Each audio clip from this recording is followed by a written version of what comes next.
ಇವತ್ತು ಧ್ಯಾನ ಮಾಡೋಕ್ಕೆ ದೇವರು ಕೊಟ್ಟಿದ್ದ ವಾಕ್ಯ இன்றைக்கு ஆண்டவர் தியானிக்கும்படி தந்த வேத பகுதி எபேசியர்கள் நிருபம் 5ாம் அதிகாரம் 10ாம் வசனம். ಈ ದಿವಸ ಧ್ಯಾನಕ್ಕೆ ಆಧಾರವಾಗಿ ಕರ್ತನು ಕೊಟ್ಟಿರುವ ವಾಕ್ಯವು ಎಫೆಸದವರಿಗೆ ಬರೆದ ಪತ್ರಿಕೆ 5ನೇ ಅಧ್ಯಾಯದ 10ನೇ ವಚನ. நான் தமிழில் வாசிக்கிறேன், ஏமந்த் கன்னடத்தில் வாசிப்பார். கர்த்தருக்கு பிரியமானது இன்னதென்று நீங்கள் சோதித்து பாருங்கள். ಕರ್ತನಿಗೆ ಮೆಚ್ಚಿಕೆಯಾದದ್ದು ಏನೆಂಬುದನ್ನು ಪರಿಶೋಧಿಸಿ ತಿಳುಕೊಳ್ಳಿರಿ. ஆமாம், ஜோமனுமா எங்களை அன்பாய் நேசிக்கிற நல்ல ஆண்டவரே, ನಮ್ಮನ್ನು ಹೆಚ್ಚಾಗಿ ಪ್ರೀತಿಸುವಂತ ಒಳ್ಳೆಯ ತಂದೆ, சமூகத்திலே எங்களை தாழ்த்துகிறோம். ನಿಮ್ಮ ಸಮ್ಮುಖದಲ್ಲಿ ನಮ್ಮನ್ನು ನಾವು ತಗ್ಗಿಸುತ್ತೇವೆ. இந்த நாளிலே கர்த்தர் எங்களோடு பேசும். ಈ ದಿವಸದಲ್ಲಿ ದೇವರೇ ನಮ್ಮೊಂದಿಗೆ ಮಾತನಾಡಿ. எங்களை நீர் அழைத்திருக்கிறீர், ನಮ್ಮನ್ನು ನೀವು ಕರೆದಿದ್ದೀರಿ. தேவனுக்காய் வாழும்படி எங்களை நீர் அழைத்திருக்கிறீர். ದೇವರಿಗಾಗಿ ಬದುಕುವಂತೆ ನಮ್ಮನ್ನು ಕರೆದಿದ್ದೀರಿ. உமக்காக வாழும்படி எங்களை அழைத்திருக்கிறீர். ನಿಮಗಾಗಿ ಜೀವಿಸುವುದಕ್ಕಾಗಿ ನಮ್ಮನ್ನು ಕರೆದಿದ್ದೀರಿ. எங்களுடைய வாழ்க்கையில் கடைசி வரைக்கும் உமக்கு பிரியமாய் வாழக்கூடிய கிருபை தாரும். ನಮ್ಮ ಜೀವಿತದ ಕೊನೆಯವರೆಗೂ ನಿಮಗೆ ಮೆಚ್ಚುಗೆಯಾಗಿ ಜೀವಿಸುವಂತೆ ನಮಗೆ ಕೃಪೆಯನ್ನು ಅನುಗ್ರಹಿಸಿ. இந்த வார்த்தையின் மூலமாய் எங்களோடு நீர் பேசும். ಈ ವಾಕ್ಯದ ಮೂಲಕವಾಗಿ ನಮ್ಮ ಸಂಗಡ ಮಾತನಾಡಿ. இயேசுவின் நாமத்தில் பிதாவே, ಯೇಸುವಿನ ಹೆಸರಿನಲ್ಲಿ ತಂದೆಯೇ, ஆமென். ಆಮೆನ್. அல்லேலூயா, ஹல்லேலூயா. வேதத்தை வாசித்திருக்கும்போது ஆண்டவர் என் உள்ளத்தில் இந்த வசனத்தை தந்தார். ಕರ್ತನ ವಾಕ್ಯವನ್ನ ಧ್ಯಾನಿಸುವಾಗ ಮನಸ್ಸಿನಲ್ಲಿ ದೇವರು ಈ ವಾಕ್ಯವನ್ನ ಕೊಟ್ಟರು. கர்த்தருக்கு பிரியமானது இன்னதென்று சோதித்து பாருங்கள். ಕರ್ತನಿಗೆ ಮೆಚ್ಚುಗೆಯಾದದ್ದು ಏನೆಂಬುದನ್ನು ಪರಿಶೋಧಿಸಿ ತಿಳುಕೊಳ್ಳಿರಿ. அப்படின்னா தேவ பிள்ளைகளுடைய வாழ்க்கையில் எபேசு சபையில் சொல்கிறார், எபேசு சபையை பார்த்து சொல்கிறாரு, தேவ பிள்ளைகளுடைய வாழ்க்கையில் அவங்களுடைய அனுதின ஜீவியத்தில் காணப்படுகிற குறைகள், குற்றங்கள், தப்பு இதெல்லாம் பார்க்கும் பொழுது அவர் பொதுவாக ஒன்று சொல்கிறாரு, நீங்கள் தெரிஞ்சுக்கிடுங்க, கர்த்தருக்கு எது பிரியமோ அது செய்ய நீங்கள் பிரயாசப்படுங்க அப்படின்னு சொல்கிறார். அந்த ಎಫೆಸ ಸಭೆಗೆ ಪೌಲನ ಪತ್ರಿಕೆಯನ್ನು ಬರೆಯುವಾಗ ಆ ಸಭೆಯಲ್ಲಿ ಕಂಡು ಬಂದಂಥ ಕೆಲವು ಕುಂದು ಕೊರತೆಗಳನ್ನು ನೋಡಿ ಪೌಲನು ಹುದುವಾಗಿ ಹೇಳುವಂಥ ಮಾತು, ನೀವು ಕರ್ತನಿಗೆ ಮೆಚ್ಚುಗೆಯಾದದ್ದು ಏನೆಂಬುದನ್ನು ತಿಳಿದುಕೊಳ್ಳಿರಿ ಎಂಬುದು. ಆಮೆನ್, அல்லேலூயா, ஹல்லேலூயா. ஏன்னா கர்த்தருக்கு பிரியமானதை நாம் செய்யும் பொழுது கர்த்தர் நம்மை ஆசீர்வதிப்பார். ಕರ್ತನಿಗೆ ಮೆಚ್ಚುಗೆಯಾದದ್ದನ್ನು ನಾವು ಮಾಡುವಾಗ ದೇವರು ನಮ್ಮನ್ನು ಆಶೀರ್ವದಿಸುತ್ತಾರೆ. ஏன்னா ஆண்டவர் ஒருவனோடு கூட தங்கி இருந்து ஒருவனை வழி நடத்தி அவனை ஆசீர்வதிக்க வேண்டுமானால் கர்த்தர் எதிர்பார்க்கிறது நாம் அவருக்கு பிரியமா இருக்கணும். ದೇವರು ಒಂದು ವ್ಯಕ್ತಿಯ ಸಂಗಡ ಜೊತೆಯಲ್ಲಿ ಇದ್ದು ಅವನನ್ನು ಆಶೀರ್ವದಿಸಿ ನಡೆಸಬೇಕಾದರೆ ದೇವರು ಎದುರು ನೋಡುವಂಥದ್ದು ನಾವು ದೇವರಿಗೆ ಮೆಚ್ಚುಗೆಯಾದನ್ನ ಮಾಡುವವರಾಗಿರಬೇಕು. அதனாலதான் இயேசு கிறிஸ்து இப்படி சொல்லியிருக்கிறாரு. அந்த ಯೇಸು ಸ್ವಾಮಿ ಈ ರೀತಿಯಾಗಿ ಹೇಳುತ್ತಾರೆ. அவர் என்ன சொல்லியிருக்காருன்னா, அவர் ಏನೆಂದು ಹೇಳುತ್ತಾರೆ, நான் எப்போதும் என் தேவனுக்கு பிரியமானதையே செய்கிறபடினால் அவர் என்னை விட்டு பிரிந்து போனதில்லைன்னு சொல்றார். ನಾನು ಯಾವಾಗಲೂ ತಂದೆಗೆ ಮೆಚ್ಚುಗೆಯಾದದ್ದನ್ನೇ ಮಾಡುವುದರಿಂದ ತಂದೆ ನನ್ನನ್ನು ಬಿಟ್ಟು ಅಗಲಿ ಹೋಗುವುದಿಲ್ಲ ಎಂಬುದಾಗಿ. யோவான் 8ாம் அதிகாரம் 29ாம் வசனம். ಯೋಹಾನನ ಸುವಾರ್ತೆ ಪುಸ್ತಕ 8ನೇ ಅಧ್ಯಾಯದ 29ನೇ ವಚನ. என்னை அனுப்பினவர் என்னோடு கூட இருக்கிறார், ನನ್ನನ್ನು ಕಳುಹಿಸಿಕೊಟ್ಟ ಆತನು ನನ್ನ ಸಂಗಡ ಇದ್ದಾನೆ, பிதாவுக்கு பிரியமானவைகளை நான் எப்போதும் செய்கிறபடியா ನಾನು ಆತನಿಗೆ ಮೆಚ್ಚುಗೆಯಾದದ್ದನ್ನು ಯಾವಾಗಲೂ ಮಾಡುವುದರಿಂದ என்னை தனியே இருக்க விட்டதில்லைன்னு சொல்றார். ಆತನು ನನ್ನನ್ನು ಒಂಟಿಯಾಗಿ ಇರಲು ಬಿಡಲಿಲ್ಲ ಎಂಬುದಾಗಿ ಹೇಳುತ್ತಾರೆ. ஆண்டவர் நம்மோடு கூட இருந்து நம்முடைய வாழ்க்கையில ஆசீர்வாதத்தை தரணும்னா கர்த்தருக்கு பிரியமானதை நம்ம செய்ய பழகணும். ದೇವರು ನಮ್ಮ ಸಂಗಡ ಇದ್ದು ನಮ್ಮನ್ನು ಆಶೀರ್ವದಿಸಿ ನಡೆಸಬೇಕಾದರೆ ನಾವು ಯಾವಾಗಲೂ ಕರ್ತನಿಗೆ ಮೆಚ್ಚುಗೆಯಾದದ್ದನ್ನೇ ಮಾಡಬೇಕು. அல்லேலூயா, ஹல்லேலூயா. ஆகையினாலதான் வசனத்துல சில பேர், வேதத்துல சில பேரை மட்டும் எனக்கு பிரியமானவனே அப்படின்னு ஏசாமி சொல்றார். ಸತ್ಯವೇದದಲ್ಲಿ ದೇವರು ಕೆಲವು ಭಕ್ತರನ್ನು ನೋಡಿ ನನಗೆ ಪ್ರಿಯವಾದವನೇ, ಮೆಚ್ಚುಗೆಯಾದವನೇ ಎಂಬುದಾಗಿ ಬರೆದಿದ್ದಾರೆ. இல்லையா? தானியேலை பார்த்து சொல்றாரு, தானியேலே நீ எனக்கு பிரியமானவன். ದಾನಿಯೇಲನನ್ನು ನೋಡಿ ಕರ್ತನ ವಾಕ್ಯ ಹೇಳುತ್ತದೆ, ದಾನಿಯೇಲನೇ ನೀನು ನನಗೆ ಮೆಚ್ಚುಗೆಯಾದವನು. தாவீதை பார்த்து சொல்றாரு, ದಾವೀದನನ್ನು ನೋಡಿ ಹೇಳುತ್ತಾರೆ, தாவீது எனக்கு பிரியமானவன். ದಾವೀದನು ನನಗೆ ಮೆಚ್ಚುಗೆಯಾದ ಮಗನು ಎಂಬುದಾಗಿ. ஆனா இஸ்ரவேல் ஜனங்கள் ஆண்டவர் வனாந்திரத்தில் வழி நடத்தும் பொழுது அவர்கள் அநேகர் மேலே அவர் பிரியமா இல்லை அப்படின்னு சொல்லப்பட்டிருக்கிறது. ಅದಕ್ಕೆ ದೇವರು ಇಸ್ರೇಲ್ ಜನರನ್ನ ಮರುಭೂಮಿಯಲ್ಲಿ ಮುನ್ನಡೆಸುವಾಗ ವಾಕ್ಯ ಹೇಳುತ್ತದೆ ಅವರಲ್ಲಿ ಬಹುಮಂದಿಯ ಮೇಲೆ ದೇವರು ಮೆಚ್ಚುಗೆಯಾಗಿ ಇರಲಿಲ್ಲ ಎಂಬುದಾಗಿ. ஆகையினாலதான் நமக்கு எபேசில சொல்றாரு, ಅಂದರೆ ಎಫೆಸದವರಿಗೆ ಬರೆದ ಪತ್ರಿಕೆಯಲ್ಲಿ ಹೇಳುತ್ತಾರೆ, ஆண்டவருக்கு பிரியமாய் நீங்கள் நடந்து கொள்ளுங்க, ಕರ್ತನಿಗೆ ಪ್ರಿಯವಾಗಿ ನೀವು ನಡೆದುಕೊಳ್ಳಿರಿ. இல்லைன்னா ஆண்டவருக்கு பிரியமானது என்னதென்று நீங்கள் அறிந்து அதன்படி செய்யுங்க. ಕರ್ತನಿಗೆ ಏನು ಮೆಚ್ಚುಗೆಯೋ ಅದನ್ನ ನೀವು ತಿಳಿದುಕೊಂಡು ಅದಕ್ಕನುಗುಣವಾಗಿ ನೀವು ಕಾರ್ಯಗಳನ್ನು ಮಾಡಿ. ನಿಮ್ಮ ಮಾತಿನಲ್ಲಿ, ನಿಮ್ಮ ನಡತೆಯಲ್ಲಿ, உங்கள் அனுதின வாழ்க்கையிலே, ನಿಮ್ಮ ಅನುದಿನದ ಚಟುವಟಿಕೆಗಳಲ್ಲಿ ஆண்டவருக்கு எது பிரியம், ದೇವರಿಗೆ ಏನು ಮೆಚ್ಚುಗೆ. ஆனா மனுஷனுக்கு ஒரு காரியம் உண்டு, மனுஷன் எப்போதும் மனிதர்களை பிரியப்படுத்த விருப்பப்படுவாங்க. ಮನುಷ್ಯನಿಗೆ ಒಂದು ಸ್ವಭಾವ ಉಂಟು, ಮನುಷ್ಯನು ಇನ್ನೊಂದು ಮನುಷ್ಯನನ್ನ ಮೆಚ್ಚುಗೆ ಮಾಡುವುದಕ್ಕೋಸ್ಕರ ಅವನು ಕಾರ್ಯಗಳನ್ನ ಮಾಡುತ್ತಾನೆ. கரெக்டா இல்லைங்களா? ಹೌದಾ ಇಲ್ಲವಾ? சொந்தக்கார பிரியப்படுத்தலனா செத்து போயிடுவாங்கன்னு நினைக்கிறேன். ಸಂಬಂಧಿಕರನ್ನ ನಾವು ಮೆಚ್ಚುಗೆ ಪಡಿಸದಿದ್ದರೆ ಅವರು ಸತ್ತು ಹೋಗಬಹುದೇನೋ.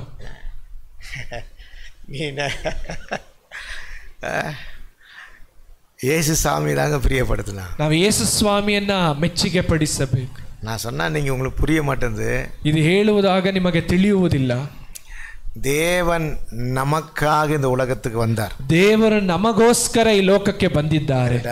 அவரு நம்மகிட்ட என்ன எதிர்பார்க்கிறாரு தெரியுங்களா? ದೇವರು ನಮ್ಮಿಂದ ಎದುರು ನೋಡುವಂತದ್ದು ಏನು ಗೊತ್ತಾ? அவருக்காக நிக்கணும். ನಾವು ದೇವರಿಗಾಗಿ ನಿಲ್ಲಬೇಕು. நீங்க கேட்டு பாருங்க, நமக்காக நிக்கிற ஒரு ஆளை சொல்லுங்க பார்க்கலாம். ನೀವು ನೆನೆಸಿ ನೋಡಿದ್ರೆ ನಮಗಾಗಿ ನಿಲ್ಲುವಂತ ಒಂದು ವ್ಯಕ್ತಿ ಯಾರು ಅನ್ನುವಂಥದ್ದನ್ನ ವೇದಂ சொல்லுகிறது, நம்ம ஐஸ்வர்யமா இருந்தா நம்ம கூட நிக்கிறது 1000 பேர் இருப்பாங்க. ಸತ್ಯವೇದವು ಹೇಳುತ್ತದೆ, ನಮ್ಮಲ್ಲಿ ಐಶ್ವರ್ಯ ಇದ್ದರೆ ನಮ್ಮ ಜೊತೆಯಲ್ಲಿ ನಿಲ್ಲುವುದಕ್ಕೆ 1000 ಜನರು ಇರುತ್ತಾರೆ. ஆனா நம்ம ஒரு சாதாரண குடும்பமா இருந்தா நமக்கு ಸಪೋರ್ಟ್ பண்றவங்க யாருமே கிடையாது. ಆದರೆ ನಾವು ಒಂದು ಸಾಧಾರಣವಾದ ಕುಟುಂಬದಲ್ಲಿ ಇರುವಾಗ ನಮಗೆ ಬೆಂಬಲವಾಗಿ ನಿಲ್ಲುವವರು ಯಾರು ಇರುವುದಿಲ್ಲ. ಎಲ್ಲ ಎದುರ್ಪಾರ್க்கிறவங்க தான். ಎಲ್ಲರೂ ನಮ್ಮಿಂದ ಏನಾದರೂ ಎದುರು ನೋಡುವಂತ ಜನರು. ಕರೆಕ್ಟ್ங்களா? ಸರಿನಾ? கரெக்டா இல்லீங்களா? ಹೌದಾ ಇಲ್ವಾ? இல்லையா? நமக்கு பிரச்சனை வர வரைக்கும் பக்கத்துல வர மாட்டான். ನಮಗೆ ಸಮಸ್ಯೆಗಳು ಬರುವವರೆಗೂ ಪಕ್ಕದಲ್ಲಿ ಬರುವುದಿಲ್ಲ. ஏன்னா வந்தா செலவு பண்ணலாம். ಕಾರಣ ಬಂದರೆ ಖರ್ಚು ಮಾಡಬೇಕು. இல்லையா? எல்லாம் நடந்து முடிஞ்ச பிறகு வருவாங்க. ಎಲ್ಲ ಮಾಡಿ ಮುಗಿಸಿದ ನಂತರ ಬರುತ್ತಾರೆ. அப்பதான் வந்து அத்தாரிட்டி எடுப்பாங்க. ಆಗಲೇ ಬಂದು ಅಧಿಕಾರವನ್ನ ತೆಗೆದುಕೊಳ್ಳುತ್ತಾರೆ. Do you know who I am கேட்பாங்க. ನಿಮಗೆ ಗೊತ್ತಾ ನಾನು ಯಾರು ಎಂದು ಕೇಳುತ್ತಾರೆ. சரியா? ஆனா ஏசாமி அப்படி இல்லை. ಆದರೆ ಯೇಸು ಸ್ವಾಮಿ ಆ ರೀತಿಯಾಗಿಲ್ಲ. அவர் வாக்குத்தத்தம் செய்ததில் உண்மை உள்ளவர். ಆತನು ವಾಗ್ದಾನ ಮಾಡಿರುವುದರಲ್ಲಿ ನಂಬಿಗಸ್ತನು. அல்லேலூயா. ஹல்லேலூயா. ஆகையினால சொல்றார், நீங்கள் கர்த்தருக்கு பிரியமானதை செய்யுங்க. ಅಂದಲೇ ಹೇಳುತ್ತಾರೆ, ನೀವು ಕರ್ತನಿಗೆ ಮೆಚ್ಚುಗೆಯಾದದನ್ನ ಮಾಡಿರಿ. கர்த்தருக்கு பிரியமானதை நீங்கள் செய்வீர்களானால் ಕರ್ತನಿಗೆ ಮೆಚ್ಚುಗೆಯಾದದನ್ನ ಮಾಡುವುದಾದರೆ கர்த்தர் உங்க வாழ்க்கையிலே பெரிய அற்புதங்களை செய்வார். ದೇವರು ನಿಮ್ಮ ಜೀವಿತದಲ್ಲಿ ದೊಡ್ಡ ಅದ್ಭುತವನ್ನ ಮಾಡುತ್ತಾರೆ. ஆபிரகாம் கர்த்தருக்கு பிரியமா இருந்தான். ಅಬ್ರಹಾಮನ ದೇವರಿಗೆ ಮೆಚ್ಚುಗೆಯಾಗಿದ್ದನು. கர்த்தர் அவனை ஆசீர்வதிச்சார். ದೇವರ ಅಬ್ರಹಾಮನನ್ನು ಆಶೀರ್ವದಿಸಿದರು. ஈசாக்கு கர்த்தருக்கு பிரியமா இருந்தான். ಈಸಾಕನ ದೇವರಿಗೆ ಮೆಚ್ಚುಗೆಯಾಗಿದ್ದನು. ஆசீர்வதிச்சார். ದೇವರು ಅವನನ್ನು ಆಶೀರ್ವದಿಸಿದರು. முழு உலகத்தை அழிக்கும் பொழுது நோவாவை மட்டும் பார்த்து சொன்னாரு, நீ எனக்கு பிரியமா இருக்கிறேன்னு சொன்னார். ಇಡೀ ಲೋಕವನ್ನ ದೇವರು ನಾಶ ಮಾಡುವಾಗ ನೋಹನನ್ನು ನೋಡಿ ದೇವರು ಹೇಳುತ್ತಾರೆ, ನೀನ್ ನನಗೆ ಮೆಚ್ಚುಗೆಯಾದವನು. ஆண்டவர் அவனை தப்புவித்தார். ದೇವರು ಅವನನ್ನು ತಪ್ಪಿಸಿ ಬಿಟ್ಟರು. அல்லேலூயா. ஹல்லேலூயா. ரகசியம் ஒண்ணே ஒண்ணுதான். ಅದಕ್ಕೆ ರಹಸ್ಯ ಒಂದೇ ಒಂದು. கர்த்தருக்கு பிரியமா இருக்கிறவர்களை கர்த்தர் ஆசீர்வதிப்பார். ಕರ್ತನಿಗೆ ಮೆಚ್ಚುಗೆಯಾಗಿರುವವರನ್ನ ದೇವರು ಆಶೀರ್ವದಿಸುತ್ತಾರೆ. அல்லேலூயா. ஹல்லேலூயா. கர்த்தருக்கு பிரியமா இருக்கும் பொழுது நமக்கு கிடைக்கிற 4 ஆசீர்வாதம். ಕರ್ತನಿಗೆ ಮೆಚ್ಚುಗೆಯಾಗಿ ನಾವು ನಡೆದುಕೊಳ್ಳುವಾಗ ನಮಗೆ ದೊರಕುವಂತ 4 ಆಶೀರ್ವಾದಗಳು. அதுக்கப்புறம் ಅದಾದ ನಂತರ கர்த்தருக்கு பிரியமானது எது? அவ்வளவுதான். ಕರ್ತನಿಗೆ ಮೆಚ್ಚುಗೆಯಾಗಿರುವಂತದ್ದು ಏನು? இல்லையா? ஹல்லேலூயா. ஹல்லேலூயா. இதை நம்ம புரிஞ்சுக்கணும். ಇದನ್ನ ನಾವು ಅರ್ಥ ಮಾಡಿಕೊಳ್ಳಬೇಕು. ஆகையினால தான் அநேக இடத்துல ஆண்டவருக்கு பிரியமா இருங்க. ಅನೇಕ ಸ್ಥಳಗಳಲ್ಲಿ ದೇವರಿಗೆ ಮೆಚ್ಚುಗೆಯಾಗಿ ನಡೆದುಕೊಳ್ಳಿರಿ. பிரியமா இருங்க. ದೇವರಿಗೆ ಮೆಚ್ಚುಗೆಯಾಗಿ ನಡೆದುಕೊಳ್ಳಿರಿ. வசனம் சொல்லுது. ಆ ರೀತಿಯಾಗಿ ವಾಕ್ಯ ಹೇಳುತ್ತದೆ. ஏன்? அவர் உங்களை உயர்த்துவார். ಯಾಕೆಂದ್ರೆ ದೇವರು ನಿಮ್ಮನ್ನು ಉದ್ಧರಿಸುತ್ತಾರೆ. அவர் உங்களை ஆசீர்வதிப்பார். ದೇವರು ನಿಮ್ಮನ್ನು ಆಶೀರ್ವದಿಸುತ್ತಾರೆ. அவர் உங்களை பலப்படுத்துவார். ದೇವರು ನಿಮ್ಮನ್ನು ಬಲಪಡಿಸುತ್ತಾರೆ. ದೇವರು ನಿಮ್ಮನ್ನು ವ್ಯಾಧಿಗಳಿಂದ ಬಿಡುಗಡೆ ಕೊಡುತ್ತಾರೆ. ಯಾಕೆ? நீங்க ஆண்டவருக்கு பிரியமா இருக்கிறதுனால, ದೇವರಿಗೆ ಮೆಚ್ಚುಗೆಯಾಗಿ ನಡೆದುಕೊಳ್ಳುವುದರಿಂದ. அல்லேலூயா. ஹல்லேலூயா. அவர் துன்மார்க்கனுக்கு செவி கொடுக்க மாட்டார். ದೇವರು ದುಷ್ಟನಿಗೆ ಕಿವಿಗೊಡುವುದಿಲ್ಲ. அவர் தேவ பிள்ளைகளுக்கு செவி கொடுப்பார். ಆದರೆ ದೇವ ಜನರಿಗೆ ದೇವರು ಕಿವಿಗೊಡುತ್ತಾರೆ. நீதிமானுடைய ஜெபத்திற்கு கர்த்தருடைய செவிகள் திறந்திருக்கும். ನೀತಿವಂತನ ಪ್ರಾರ್ಥನೆಗೆ ಕರ್ತನ ಕಿವಿಗಳು ತೆರೆದಿದೆ ಎಂಬುದಾಗಿ ವಾಕ್ಯ ಹೇಳುತ್ತದೆ. ஆண்டவருக்கு பிரியமா இருக்கிறவருடைய ஜெபத்தை கேட்க ஆண்டவர் ஆவலாயிருப்பார். ಕರ್ತನಿಗೆ ಮೆಚ್ಚುಗೆಯಾಗಿರುವವರ ಪ್ರಾರ್ಥನೆಯನ್ನ ಕೇಳುವುದಕ್ಕೆ ದೇವರು ಕಾತುರದಿಂದ ಇದ್ದಾರೆ. அல்லேலூயா. ஹல்லேலூயா. இல்லைங்களா? அப்ப 4 ஆசீர்வாதத்தை நான் உங்களுக்கு சொல்றேன். 4 ಆಶೀರ್ವಾದಗಳನ್ನು ನಿಮಗೆ ಹೇಳುತ್ತೇನೆ. அதுக்கப்புறம் எப்படி நாம பிரியமா வாழணும் அப்படின்னு சொல்றேன். ಅದಾದ ನಂತರ ನಾವು ದೇವರಿಗೆ ಮೆಚ್ಚುಗೆಯಾಗಿ ಹೇಗೆ ನಡೆದುಕೊಳ್ಳಬಹುದು? எது ஆண்டவருக்கு பிரியம்? ಇಲ್ಲದಿದ್ದರೆ ದೇವರಿಗೆ ಮೆಚ್ಚುಗೆಯಾದದ್ದು ಏನು? கரெக்ட்டுங்களா? அப்போ ஆசீர்வாதத்தை வைக்கும் பொழுது ஆண்டவர் அவருக்கு பிரியமா நம்ம வாழக்கூடிய நிபந்தனையும் ತರುವಾರ್. ಆಶೀರ್ವಾದಗಳನ್ನು ದೇವರು ತನ್ನ ವಾಕ್ಯಗಳಲ್ಲಿ ಬರೆದು ಕೊಡುವಾಗ ಆ ಆಶೀರ್ವಾದಕ್ಕೆ ತಕ್ಕಂತೆ ನಾವು ದೇವರಿಗೆ ಮೆಚ್ಚುಗೆಯಾಗಿ ನಡೆದುಕೊಳ್ಳುವಂತದನ್ನು ಕೂಡ ದೇವರು ಬರೆದು ಕೊಟ್ಟಿದ್ದಾರೆ. ವಾಸಿಂಗಲ ಮೊದಲನೆಯದಾಗಿ ನೀತಿಮೊழிகளின் புத்தகம் 16ஆம் அதிகாரம் 7ஆம் வசனத்துல ಜ್ಞಾನೋಕ್ತಿಗಳ ಪುಸ್ತಕ 16ನೇ ಅಧ್ಯಾಯದ 7ನೇ ವಚನ, ஒருவனுடைய வழிகள் கர்த்தருக்கு பிரியமா இருந்தால், ಒಬ್ಬನ ಮಾರ್ಗಗಳು ಕರ್ತನಿಗೆ ಮೆಚ್ಚುಗೆಯಾಗಿದ್ದರೆ அவனுடைய சத்துருக்களும் அவனோடு சமாதானமாகும்படி செய்வார். ಅವನ ಶತ್ರುಗಳು ಕೂಡ ಅವನ ಸಂಗಡ ಸಮಾಧಾನದಿಂದಿರುವಂತೆ ದೇವರು ಮಾಡುತ್ತಾರೆ. அல்லேலூயா, ಹಲ್ಲೆಲೂಯಾ. அப்போ நம்முடைய வாழ்க்கை ஆண்டவருக்கு பிரியமா இருந்துச்சுன்னா, ನಮ್ಮ ಜೀವಿತವು ದೇವರಿಗೆ ಮೆಚ್ಚುಗೆಯಾಗಿದ್ದರೆ, வாக்குத்தத்தம் தேவன் சொல்றாரு, உங்களுக்கு ஒரு எதிரியும் இருக்க மாட்டாங்க. ದೇವರು ಹೇಳುತ್ತಾರೆ, ನಿನಗೆ ಒಬ್ಬ ವಿರೋಧಿಯು ಎದುರಾಳಿಯೂ ಕೂಡ ಇರುವುದಿಲ್ಲ. ಯಾಕೆ? அவர்களை நம்மோடு சமாதானம் பண்ணும்படி செய்வார். ಅವರನ್ನ ನಮ್ಮ ಸಂಗಡ ಸಮಾಧಾನ ಹೊಂದುವಂತೆ ದೇವರು ಮಾಡ್ತಾರೆ. இப்போ நீங்க பாத்தீங்கன்னா ஈசாக்கு தன்னுடைய ஜனங்களோடு கூட வாழும் பொழுது அவன் ஒரு பாவி தோன்றான், ಈಸಾಕನ ತನ್ನ ಕುಟುಂಬದ ಪರಿವಾರದ ಸಂಗಡ ಜೀವಿಸುವಾಗ ಒಂದು ಬಾವಿಯನ್ನು ತೋಡುತ್ತಾನೆ. இல்லையா? எத்தனை இடத்துல? 3 இடத்துல தோன்றான் இல்லைங்களா? 3 ಸ್ಥಳದಲ್ಲಿ ಆ ಬಾವಿಯನ್ನು ಅಗೆಯುತ್ತಾನೆ. நீங்க அந்த வசனம் வாசிங்களேன். அப்போ எல்லாரும் எதிர்த்து நிற்பாங்க, ಎಲ್ಲರೂ ಎದುರಿಸಿ ನಿಲ್ಲುತ್ತಾರೆ. ஆதியாகமம் புஸ்தகத்துல 29ஆம் வசனம் அதிகாரமா இல்ல 29 இல்ல 26 26ஆம் அதிகாரத்துல 26ನೇ ಅಧ್ಯಾಯದಲ್ಲಿ 14ஆம் வசனத்துல வாசிங்க பார்க்கலாம். 14ನೇ ವಚನವನ್ನು ನಾವು ಓದೋಣ. 14th verse 26 14 நான் தமிழ் வாசிக்கிறேன். அவனுக்கு ஆட்டு மந்தையும் மாடு மந்தையும் அநேக பணிவிடைக்காரரும் இருந்தபடியினாலே பெலிஸ்தியர் அவன் பேரில் பொறாமை கொண்டு ಅವನಿಗೆ ದನ ಕುರಿಗಳು ಸಂಪತ್ತು ಅನೇಕ ಸೇವಕ ಜನವು ಇದ್ದವು. ಇದನ್ನು ನೋಡಿ ಫಿಲಿಸ್ಟಿಯರು ಹೊಟ್ಟೆ ಕಿಚ್ಚು ಪಟ್ಟರು. கரெக்டா? கவனிங்க. அப்போ அவன் தகப்பனாகிய ஆபிரகாம் நாட்களில் அவனுடைய வேலைக்காரர்கள் வெட்டின துறவுகளை தூர்த்து மண்ணினாலே நிரப்பி போட்டார்கள். ಅವನ ತಂದೆಯಾದ ಅಬ್ರಹಾಮನ ಸೇವಕರು ಅಬ್ರಹಾಮನ ಕಾಲದಲ್ಲೇ ತೋಡಿದ ಬಾವಿಗಳನ್ನು ಫಿಲಿಸ್ಟಿಯರು ಮಣ್ಣು ಹಾಕಿ ಮುಚ್ಚಿದರು. ಅವನ பார்த்து பொறாமைப்பட்டாங்க. ಈಸಾಕನನ್ನು ನೋಡಿ ಅಲ್ಲಿದ್ದಂತ ಜನರು ಹೊಟ್ಟೆ ಕಿಚ್ಚು ಪಟ್ಟರು. அவங்களுக்கு விரோதியா மாறினாங்க. ಅವನಿಗೆ ವಿರೋಧಿಗಳಾಗಿ ಬದಲಾದರು. அவங்க அப்பா காலத்துல தோண்டின அந்த கிணறை அவங்க மண்ணை போட்டு மூடிட்டாங்க. ಅಬ್ರಹಾಮನ ದಿವಸಗಳಲ್ಲಿ ತೋಡಿದ ಬಾವಿಗಳನ್ನ ಆ ಜನರು ಹೊಟ್ಟೆ ಕಿಚ್ಚಿನಿಂದ ಮಣ್ಣನ್ನ ಹಾಕಿ ಮುಚ್ಚಿದರು. ಕರೆಕ್ಟ್ங்களா? கவனிங்க. 16ஆம் வசனத்துல 16ನೇ ವಚನದಲ್ಲಿ ಅಬಿಮೆಲೆಕ್ ಈಸಾಕೈ ನೋಕಿ ಹೀಗಿರಲಾಗಿ ಅಬಿಮೆಲೆಕನು ಈಸಾಕನಿಗೆ, ನೀ ಎಂಗಳ ಬಿಟ್ಟು போயிரு, ನೀನು ನಮಗಿಂತ ಬಹು ಬಲಿಷ್ಠನಾಗಿದ್ದೀಯ, ಎಂಗಳೇ ಪಾರ್ಕಲಿ ನೀ ಬಲತ್ತವನಾನಾಯ್, ಅಂದ ನಮ್ಮ ಬಳಿಯಿಂದ ಹೊರಟು ಹೋಗಬೇಕು. இல்லையா? அப்போ அவனுக்கு அமலேக்கியர், பெலிஸ்தர் இவங்க எல்லாரும் யாரா மாறுறாங்கன்னா அவனுக்கு எதிரியா மாறுறாங்க. ಈಸಾಕನಿಗೆ ವಿರುದ್ಧವಾಗಿ ಅಲ್ಲಿದ್ದಂತ ಜನಾಂಗಗಳು ಅವನಿಗೆ ಎದುರಾಳಿಗಳಾಗಿ ಬದಲಾಗುತ್ತಾರೆ. ஆனா அவங்களோட அவன் சண்டை போடல. ಆದರೆ ಈಸಾಕನ ಅವರ ಸಂಗಡ ಜಗಳ ಮಾಡಲಿ. அவன் ஆண்டவருக்கு பிரியமா இருந்தான். ಈಸಾಕನ ದೇವರಿಗೆ ಮೆಚ್ಚುಗೆಯಾಗಿ ನಡೆದು ವಾರ್ತೆ ಕೇಟ ದೇವರ ವಾಕ್ಯಕ್ಕೆ ವಿಧೇಯನಾದನು. ಕರ್ತರು ಅವனை ಆಶೀರ್ವದಿಸಿ. ದೇವರು ಈಸಾಕನನ್ನು ಆಶೀರ್ವದಿಸಿದರು. இப்ப ஜனங்கள்லாம் திரும்பி வராங்க. ಈಗ ಜನರೆಲ್ಲರೂ ಹಿಂತಿರುಗಿ ಬರುತ್ತಾರೆ. அந்த வசனம் வாசிங்களா? 26ஆம் வசனம் வாசிங்க. 26ನೇ ವಚನ, ಅಲ್ಲಿಯೂ ಅವನ ಸೇವಕರು ಬಾವಿಯನ್ನು ಅಗಿದರು.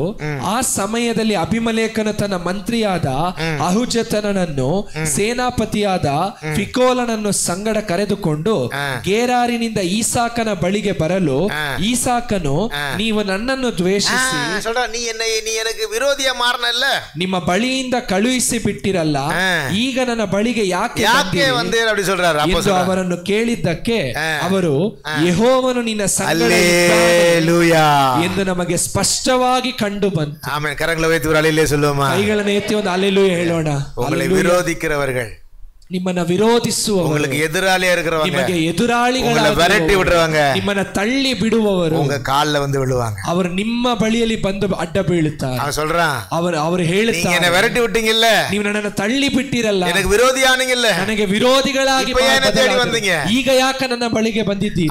கர்த்தர் உன்னோடு கூட இருக்கிறார். ಅವರು ಹೇಳುತ್ತಾರೆ, ಯೆಹೋವನು ನಿನ್ನ ಸಂಗಡ. ಎಲ್ಲರ ಕರங்களை ತಟ್ಟಿ ಕರ್ತರಿಗೆ ಸ್ತೋತ್ರ ಮಾಡೋಣ. ಕೈಗಳನ್ನು ತಟ್ಟಿ ದೇವರಿಗೆ ಮಹಿಮೆ. ಹಲ್ಲೆಲೂಯಾ. ಹಲ್ಲೆಲೂಯಾ.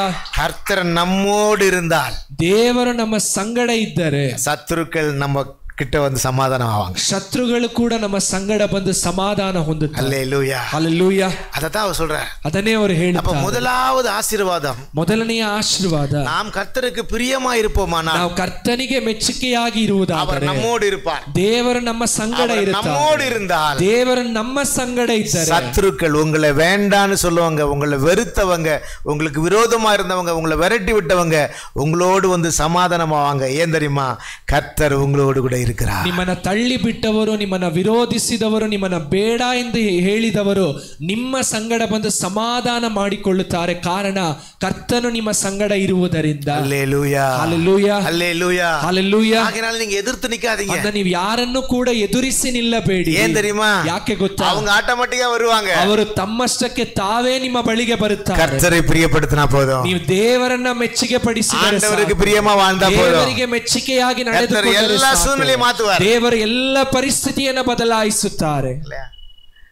மனுஷ முகத்தை பார்க்க கூடாது. ಮನುಷ್ಯರ ಮುಖವನ್ನ ನೋಡಬೇಡಿರಿ, கர்த்தரை மட்டும் தான் பார்க்கணும். ದೇವರನ್ನ ಮಾತ್ರವೇ ದೃಷ್ಟಿಸಿ ನೋಡಿ. மனுஷனை நம்பி ஏமாந்தவங்க நிறைய பேர், ಮನುಷ್ಯರನ್ನ ನಂಬಿ ಯಾಮಾರಿದವರು ಬಹು ಮಂದಿ. ஆனா கர்த்தரை மட்டுமே பிடிச்சிக்கிட்டவங்க வாழ்ந்து நிறைய பேர் இருக்கிறாங்க. ಆದರೆ ದೇವರನ್ನ ಮಾತ್ರ ಹಿಡಿದುಕೊಂಡು ಜೀವಿಸಿದರಲ್ಲಿ ಅನೇಕ ಜನರಿದ್ದಾರೆ. அல்லேலூயா. ಹಲ್ಲೆಲೂಯಾ. அல்லேலூயா. ಹಲ್ಲೆಲೂಯಾ. அப்போ ஆண்டவருக்கு பிரியமா இருக்கும்பொழுது கர்த்தர் நமக்கு விரோதமாய் நின்னவர்களை நம்முடைய பட்சத்திலே கொண்டு வந்து நம்மிடத்திலே மன்னிப்பு கேட்கும்படி செய்வார். ಅಂದ ನಾವು ದೇವರಿಗೆ ಮೆಚ್ಚುಗೆಯಾಗಿ ನಡೆದುಕೊಳ್ಳುವಾಗ ನಮಗೆ ವಿರುದ್ಧವಾಗಿರುವ ಜನರು ಕೂಡ ನಮ್ಮ ಬಳಿಯಲ್ಲಿ ಬಂದು ಸಮಾಧಾನ ಹೊಂದುವಂತೆ ದೇವರು ಮಾಡುತ್ತಾರೆ. அல்லேலூயா. ಹಲ್ಲೆಲೂಯಾ. அவன் சொல்றான், நிச்சயமாய் கர்த்தர் உம்மோடு இருக்கிறார் என்று கண்டோம். ಆ ಜನರು ಹೇಳುತ್ತಾರೆ, ನಿಶ್ಚಯವಾಗಿಯೂ ಯೆಹೋವನು ನಿಮ್ಮ ಸಂಗಡ ಇದ್ದಾನೆ ಎನ್ನುವಂತ எங்களுக்கு உமக்கு ஒரு ஆணையை ஏற்பாடு செய்வோம். ನನಗೂ ನಿಮಗೂ ಒಂದು ಒಂದು ಒಂದು ನಿಬಂಧನೆ ಅಥವಾ ಒಂದು ಪ್ರಮಾಣವನ್ನ ಮಾಡಿಕೊಳ್ಳುವಂತೆ சமாதான பண்ணிப்போம், ಸಮಾಧಾನ ಮಾಡಿಕೊಳ್ಳೋಣ. அல்லேலூயா. ಹಲ್ಲೆಲೂಯಾ. கர்த்தர் உங்கள் எதிரிகளை உங்கள் முன்பாக வந்து நிற்க செய்வார். ದೇವರು ನಿಮ್ಮ ಶತ್ರುಗಳನ್ನ ನಿಮ್ಮ ಮುಂದೆ ಬಂದು ನಿಲ್ಲುವಂತೆ ಮಾಡಿ. ಯಾರಿಗೂ ಭಯಪಡಾதீங்க. ನೀವು ಯಾರಿಗೂ ಭಯಪಡಬೇಡಿ. கர்த்தருக்கு பிரியமா மட்டும் ದೇವರಿಗೆ ಮೆಚ್ಚುಗೆಯಾಗಿ ಮಾತ್ರ ஆட்டோமேட்டிக்கா வருவாங்க. ಅವರು ತಮ್ಮಷ್ಟಕ್ಕೆ ತಾವೇ ನಿಮ್ಮ ಬಳಿಗೆ உங்களை எதிர்த்தவங்க வருவாங்க. ನಿಮ್ಮನ್ನ ಎದುರಿಸಿ ನಿಂತವರು ಬರುತ್ತಾರೆ. உங்களை விரோதித்தவங்க வருவாங்க. ನಿಮ್ಮನ್ನ ವಿರೋಧಿಸಿದವರು உங்களை விரட்டி விட்டவங்க வருவாங்க. ನಿಮ್ಮನ್ನ ತಳ್ಳಿ ಬಿಟ್ಟವರು ಬರುತ್ತಾರೆ. கர்த்தர் உங்க பட்சத்தில் இருக்கிறார். ದೇವರು ನಿಮ್ಮ ಪಕ್ಷದಲ್ಲಿ. அவங்க வந்து சொல்லுவாங்க, ஆண்டவர் உங்க கூட இருக்கிறாரு. ಬಂದು ಹೇಳ್ತಾರೆ, ದೇವರು ನಿಮ್ಮ ಸಂಗಡ உன்னை ஆசீர்வதிக்கிறார். ದೇವರು ನಿಮ್ಮನ್ನ ಆಶೀರ್ವದಿಸಿದ್ದಾರೆ. கர்த்தர் உங்க கூட இருக்கிறாரு. ದೇವರು ನಿಮ್ಮ ಜೊತೆಯಲ್ಲಿ ಇದ್ದಾರೆ. நான் செஞ்சதெல்லாம் தப்புன்னு சொல்லிடுறாங்க. ನಾವು ಮಾಡಿದೆಲ್ಲ ತಪ್ಪು ಎಂದು ಅವರು ಹೇಳುತ್ತಾರೆ. அதுதான் நான் உங்களுக்கு சொல்லி கொடுக்கிறோம். ಅದೇ ನಿಮಗೆ ನಾವು ತಿಳಿಸಿಕೊಡುವಂತದ್ದು. ஆண்டவருக்கு பிரியமா வாழ. ನೀವು ದೇವರಿಗೆ ಮೆಚ್ಚುಗೆಯಾಗಿ ನಡೆದುಕೊಳ್ಳಿ. எந்த மனுஷனை பிரியப்படுத்த ಯಾವ ಮನುಷ್ಯನನ್ನು ಕೂಡ ನೀವು ಮೆಚ್ಚಿಸಬೇಡಿರಿ. சரியா? அது கர்த்தருக்கு அருவருப்பு. ಅದು ದೇವರಿಗೆ ಅಸಹ್ಯ. கர்த்தரை தான் பிரியப்படுத்த. ನಾವು ದೇವರನ್ನ ಮಾತ್ರ ಮೆಚ್ಚಿಸಬೇಕು. அல்லேலூயா. ಹಲ್ಲೆಲೂಯಾ. கர்த்தர் உங்கள் வாழ்க்கையில் அற்புதம் செய்வார். ದೇವರು ನಿಮ್ಮ ಜೀವಿತದಲ್ಲಿ ಅದ್ಭುತವನ್ನ ಮಾಡಿ. இரண்டாவது ஆசீர்வாதம், ಎರಡನೆಯ ಆಶೀರ್ವಾದ, சங்கீதங்களின் புஸ்தகம் 18ஆம் அதிகாரம் 19ஆம் வசனம். ಕೀರ್ತನೆಗಳ ಪುಸ್ತಕ 18ನೇ ಅಧ್ಯಾಯದ 19ನೇ ವಚನ. அவர் சொல்ல பாருங்க, என்மேல் அவர் பிரியமா இருந்தபடினால் விசாலமான இடத்திலே என்னை கொண்டு வந்து என்னை தப்புவித்தார். ಆತನು ನನ್ನನ್ನು ಬಿಡಿಸಿ ವಿಶಾಲ ಸ್ಥಳದಲ್ಲಿ ಸೇರಿಸಿದನು, ನನ್ನನ್ನು ಮೆಚ್ಚಿ ರಕ್ಷಿಸಿದನು. அல்லேலூயா. ಹಲ್ಲೆಲೂಯಾ. ஆண்டவர் நம்ம மேல் பிரியமா இருந்தால், ದೇವರು ನಮ್ಮನ್ನ ಮೆಚ್ಚುವುದಾದರೆ, நம்மை ஆண்டவர் விசாலம்னா ஒரு நல்ல இடம், விசாலம்னா நல்ல இடத்துல கொண்டு வந்து, ವಿಶಾಲ ಸ್ಥಳ ಎಂದು ಹೇಳುವಾಗ ಅದೊಂದು ಒಳ್ಳೆಯ ಸ್ಥಳಕ್ಕೆ ದೇವರು ನಮ್ಮನ್ನ ಕರೆತಂದು என்னை தப்புவித்தார். ನಮ್ಮನ್ನ ತಪ್ಪಿಸಿದರು. இல்லையா? தாவீதுக்கு விரோதமா அரசன் எழும்புனா, ದಾವಿದನಿಗೆ ವಿರುದ್ಧವಾಗಿ ಅರಸರು ಎದ್ದರು. எப்படியாவது தாவீதை கொன்றணும்னு சவுல் தீர்மானம் பண்ணான். ಹೇಗಾದರೆ ದಾವಿದನನ್ನ ಕೊಲೆ ಮಾಡಬೇಕೆಂದು ಹೇಳಿ ಸೌಲನು ತೀರ್ಮಾನಿಸಿದ. ஆனா ஆண்டவர் ஒவ்வொரு முறையும் அவனை காப்பாற்றினார். ಆದರೆ ದೇವರು ಪ್ರತಿಯೊಂದು ಬಾರಿಯೂ ದಾವಿದನನ್ನ ತಪ್ಪಿಸಿದರು. அப்ப தாவீது வாய் விட்டு சொல்றாரு, ದಾವಿದನ ತನ್ನ ಬಾಯಿಯನ್ನು ತೆರೆದು ಹೇಳುತ್ತಾನೆ, ஆண்டவருக்கு பிரியமா இருந்தபடினால தான் ದೇವರು ನನ್ನನ್ನು ಮೆಚ್ಚಿದ್ದರಿಂದಲೇ கர்த்தர் என்னை தப்புவித்தார். ದೇವರು ನನ್ನನ್ನು ರಕ್ಷಿಸಿದ್ದಾರೆ. தேவ பிள்ளையே, ದೇವ ಜನರೇ, நம்மை கர்த்தர் தப்புவிப்பார். ದೇವರು ನಮ್ಮನ್ನು ರಕ್ಷಿಸುತ್ತಾರೆ. முதலாவது சத்துருக்கள் நம்மோடு சமாதானமாவார்கள். ಮೊದಲನೆಯದಾಗಿ ಶತ್ರುಗಳು ನಮ್ಮ ಸಂಗಡ ಸಮಾಧಾನ ಮಾಡಿಕೊಳ್ಳುತ್ತಾರೆ. இரண்டாவது ஆண்டவர் நம்ம எல்லா கேடுக்கும் தப்புவிப்பார். ಎರಡನೆಯದಾಗಿ ದೇವರು ನಮ್ಮ ಎಲ್ಲಾ ಕೇಡಿನಿಂದ ನಮ್ಮನ್ನು ತಪ್ಪಿಸುತ್ತಾರೆ. அல்லேலூயா. ಹಲ್ಲೆಲೂಯಾ. அவர் நம்மை மரணத்திலிருந்து தப்புவிப்பார். ದೇವರು ನಮ್ಮನ್ನು ಮರಣದಿಂದ ತಪ್ಪಿಸುತ್ತಾರೆ. அவர் நம்மை வியாதியிலிருந்து தப்புவிப்பார். ವ್ಯಾಧಿಗಳಿಂದ ದೇವರು ನಮ್ಮನ್ನು அவர் ತಪ್ಪಿಸುತ್ತಾರೆ. நம்மை இக்கட்டிலிருந்து தப்புவிப்பார். ನಮ್ಮ ಇಕ್ಕಟ್ಟುಗಳಿಂದ ದೇವರು ನಮ್ಮನ್ನು ತಪ್ಪಿಸುತ್ತಾರೆ. அவர் நம்முடைய கஷ்டங்களிலிருந்து நம்மை தப்புவிப்பார். ಕಷ್ಟಗಳಿಂದ ದೇವರು ನಮ್ಮನ್ನು ತಪ್ಪಿಸುತ್ತಾರೆ. அல்லேலூயா. ಹಲ್ಲೆಲೂಯಾ. Hallelujah. ஆண்டவரால முடியும். ದೇವರಿಂದ ಸಾಧ್ಯ. ஆனா ரகசியம் மட்டும் ஒண்ணே ஒண்ணுதான். ಅದಕ್ಕೆ ರಹಸ್ಯವು ಒಂದೇ ಒಂದು ಕಾರ್ಯ. நான் கர்த்தருக்கு பிரியமா வாழணும். ನಾವು ದೇವರಿಗೆ ಮೆಚ್ಚಿಕೆಯಾಗಿ ಜೀವಿಸಬೇಕು. கர்த்தருக்கு பிரியமா வாழாம ஆண்டவருடைய கற்பனையை கைக்கொள்ளாம தேவனுக்கு பிரியமா இல்லாம கர்த்தர் நமக்கு உதவி செய்ய முடியாது. ನಾವು ದೇವರಿಗೆ ಮೆಚ್ಚಿಕೆಯಾಗಿ ಜೀವಿಸದೆ ದೇವರ ಆಜ್ಞೆಗಳನ್ನ ಕೈಕೊಳ್ಳದೆ ದೇವರಿಂದ ನಾವು ಏನನ್ನು ಪಡೆದುಕೊಳ್ಳುವುದಕ್ಕೆ ಸಾಧ್ಯವಿಲ್ಲ. ஆமா, அல்லேலூயா. ஹல்லேலூயா. அப்போ கர்த்தர் நம்ம எல்லா கேடுக்கும் தப்புவிக்க வேண்டும் என்றால் ஆண்டவருக்கு பிரியமாய் வாழ பழகணும். ದೇವರು ನಮ್ಮನ್ನ ಎಲ್ಲಾ ಕೇಡಿನಿಂದ ತಪ್ಪಿಸಿ ಕಾಪಾಡಬೇಕಾದರೆ ನಾವು ದೇವರಿಗೆ ಮೆಚ್ಚಿಕೆಯಾಗಿ ಜೀವಿಸುವುದನ್ನು ಕಲಿತುಕೊಳ್ಳಬೇಕು. 34ಆம் சங்கீதத்தை வாசித்து பார்த்தீங்கன்னா அதுல போடப்பட்டிருக்கு பாருங்க. 34ನೇ ಕೀರ್ತನೆಯನ್ನು ಓದುವಾಗ ಅದರಲ್ಲಿ ಬರೆದಿದೆ.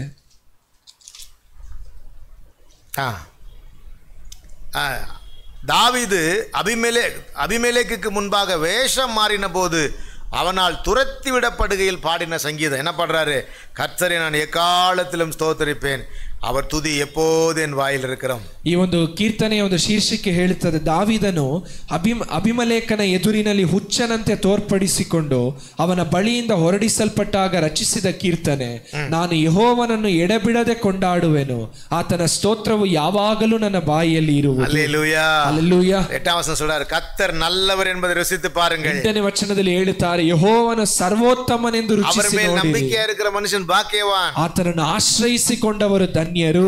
கர்த்தருக்கு பயந்தவர்களை கர்த்தருக்கு பயந்தவர்களுக்கு குறைவில்லை.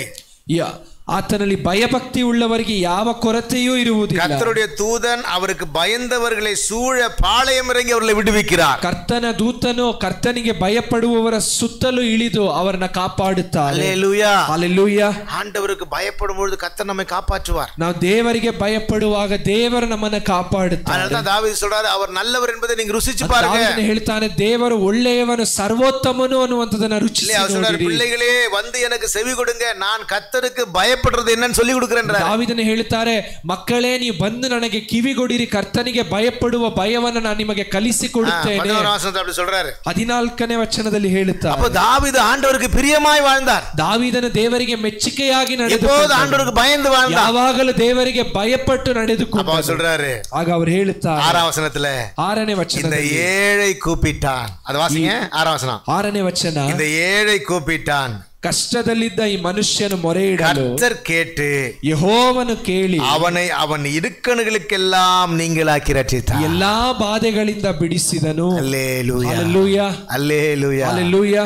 கர்த்தர் நம்மை எல்லா இக்கட்டிலிருந்து விடுதலையாக்குறவர். ದೇವರು ನಮ್ಮನ್ನ ಎಲ್ಲಾ ಇಕ್ಕಟ್ಟುಗಳಿಂದ ಬಿಡಿಸುವುದಕ್ಕೆ நம்மை தப்புவிப்பார். ನಮ್ಮನ್ನ ತಪ್ಪಿಸುತ್ತಾರೆ. ஆண்டவருக்கு பிரியமா வாழ்ந்தா ನಾವು ದೇವರಿಗೆ ಮೆಚ್ಚಿಕೆಯಾಗಿ ನಡೆದರೆ நம்ம வாழ்க்கையில தீர்மானம் பண்ணணும். ನಮ್ಮ ಜೀವಿತದಲ್ಲಿ ನಾವು ಒಂದು ತೀರ್ಮಾನವನ್ನು ஆண்டவருக்கு ತೆಗೆದುಕೊಳ್ಳಬೇಕು. பிரியமா வாழ்வேன், ನಾನು ದೇವರಿಗೆ ಮೆಚ್ಚಿಕೆಯಾಗಿ ನಡೆದುಕೊಳ್ಳುತ್ತೇನೆ. உங்களுக்கு விரோதமா இருந்தவங்க உங்க கீழே வருவாங்க. ನಿಮಗೆ ವಿರುದ್ಧವಾಗಿರುವವರು ನಿಮ್ಮ ಬಳಿಗೆ ಬರುತ್ತಾರೆ. கர்த்தர் உங்களை எல்லா கேடுக்கும் தப்புவிப்பார். ದೇವರು ಎಲ್ಲ ಕೇಡಿಂದ ನಿಮ್ಮನ್ನ ತಪ್ಪಿಸುತ್ತಾರೆ. அல்லேலூயா. ஹல்லேலூயா. வானமும் பூமியும் ஒளிந்து போகும், கர்த்தருடைய வார்த்தையின் ஒரு உறுப்பாகிலும் அது அழிவதில்லை. ಆಕಾಶವು ಭೂಮಿಯು ಅಳಿದು ಹೋದರೂ ಕೂಡ ಕರ್ತನ ವಾಕ್ಯದಲ್ಲಿ ಒಂದು ಸೊನ್ನೆಯಾದರೂ ಒಂದು ಗುಡುಸಾದರೂ ಅಳಿದು ಹೋಗುವುದಿಲ್ಲ. ஆண்டவர் நம்மை நம்பணும்னா, ದೇವರು ನಮ್ಮನ್ನ ನಂಬಬೇಕಾದರೆ நாம் ஆண்டவருக்கு பிரியமா வாழணும். ನಾವು ದೇವರಿಗೆ ಮೆಚ್ಚಿಕೆಯಾಗಿ ನಡೆದುಕೊಳ್ಳಬೇಕು. அல்லேலூயா. ஹல்லேலூயா. இரண்டாவதாக அவர் நம்மை தப்புவிப்பார். ದೇವರು ನಮ್ಮನ್ನ ತಪ್ಪಿಸುತ್ತಾರೆ. மூன்றாவதாಗಿ ಆಂಡವರಾಗಿ ಯೇಸು ಕ್ರಿಸ್ತು சொல்றார். யோவான் 8ஆம் அதிகாரம் 29ஆம் வசனம். ಕರ್ತನಾದ ಯೇಸು ಕ್ರಿಸ್ತನು ಹೇಳುವಂತದ್ದು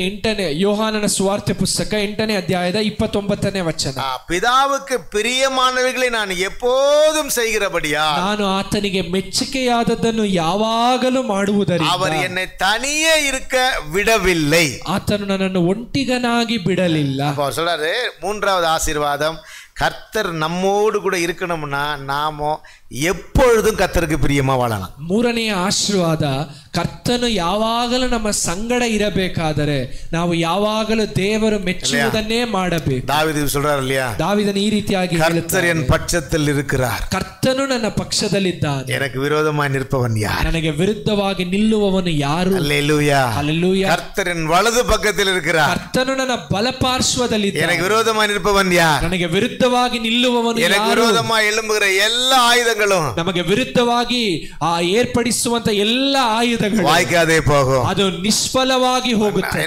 நமக்கு விரோதமா 7 வழியா அது ஒரு வழியா வருவாங்க. ನಮಗೆ ವಿರುದ್ಧವಾಗಿ ಶತ್ರು ಒಂದು ಮಾರ್ಗವಾಗಿ ಬಂದ 7 வழியா ஓடி போயிடுவாங்க. 7 ಮಾರ್ಗವಾಗಿ ಚದುರಿ ಹೋಗುತ್ತಾರೆ. அல்லேலூயா. அல்லேலூயா. ரகசியம் என்ன தெரியுமா? ಅದಕ್ಕೆ ರಹಸ್ಯ ಏನು ಗೊತ್ತಾ? அவருக்கு பிரியமாய் நான் வாழ்வேன். ಕರ್ತನಿಗೆ ಮೆಚ್ಚುಗೆಯಾಗಿ ಜೀವಿಸುವಂತದ್ದು. ஆண்டவருடைய அந்த அந்த அந்த ஸ்டேட்மெண்ட் ரொம்ப ஆச்சரியமான ஸ்டேட்மெண்ட். அவர் சொல்றாரு, அவர் எப்பொழுதுமே அவருக்கு பிரியமா நான் வாழ்றதுனால அவர் என்னை விட்டு போனதே. ಯೇಸು ಸ್ವಾಮಿ ಈ ಮಾತು ಒಂದು ಆಶ್ಚರ್ಯಕರವಾದ ಮಾತು. ಕಾರಣ ಅವರು ಹೇಳುತ್ತಾರೆ, ನಾನು ಯಾವಾಗಲೂ ತಂದೆಗೆ ಮೆಚ್ಚುಗೆಯಾದದನ್ನೇ ಮಾಡುವುದರಿಂದ ತಂದೆಯು ನನ್ನನ್ನು ಒಬ್ಬಂಟಿಗನಾಗಿ ಬಿಡಲಿಲ್ಲ. ஆண்டவர் துக்கப்படவே இல்லை.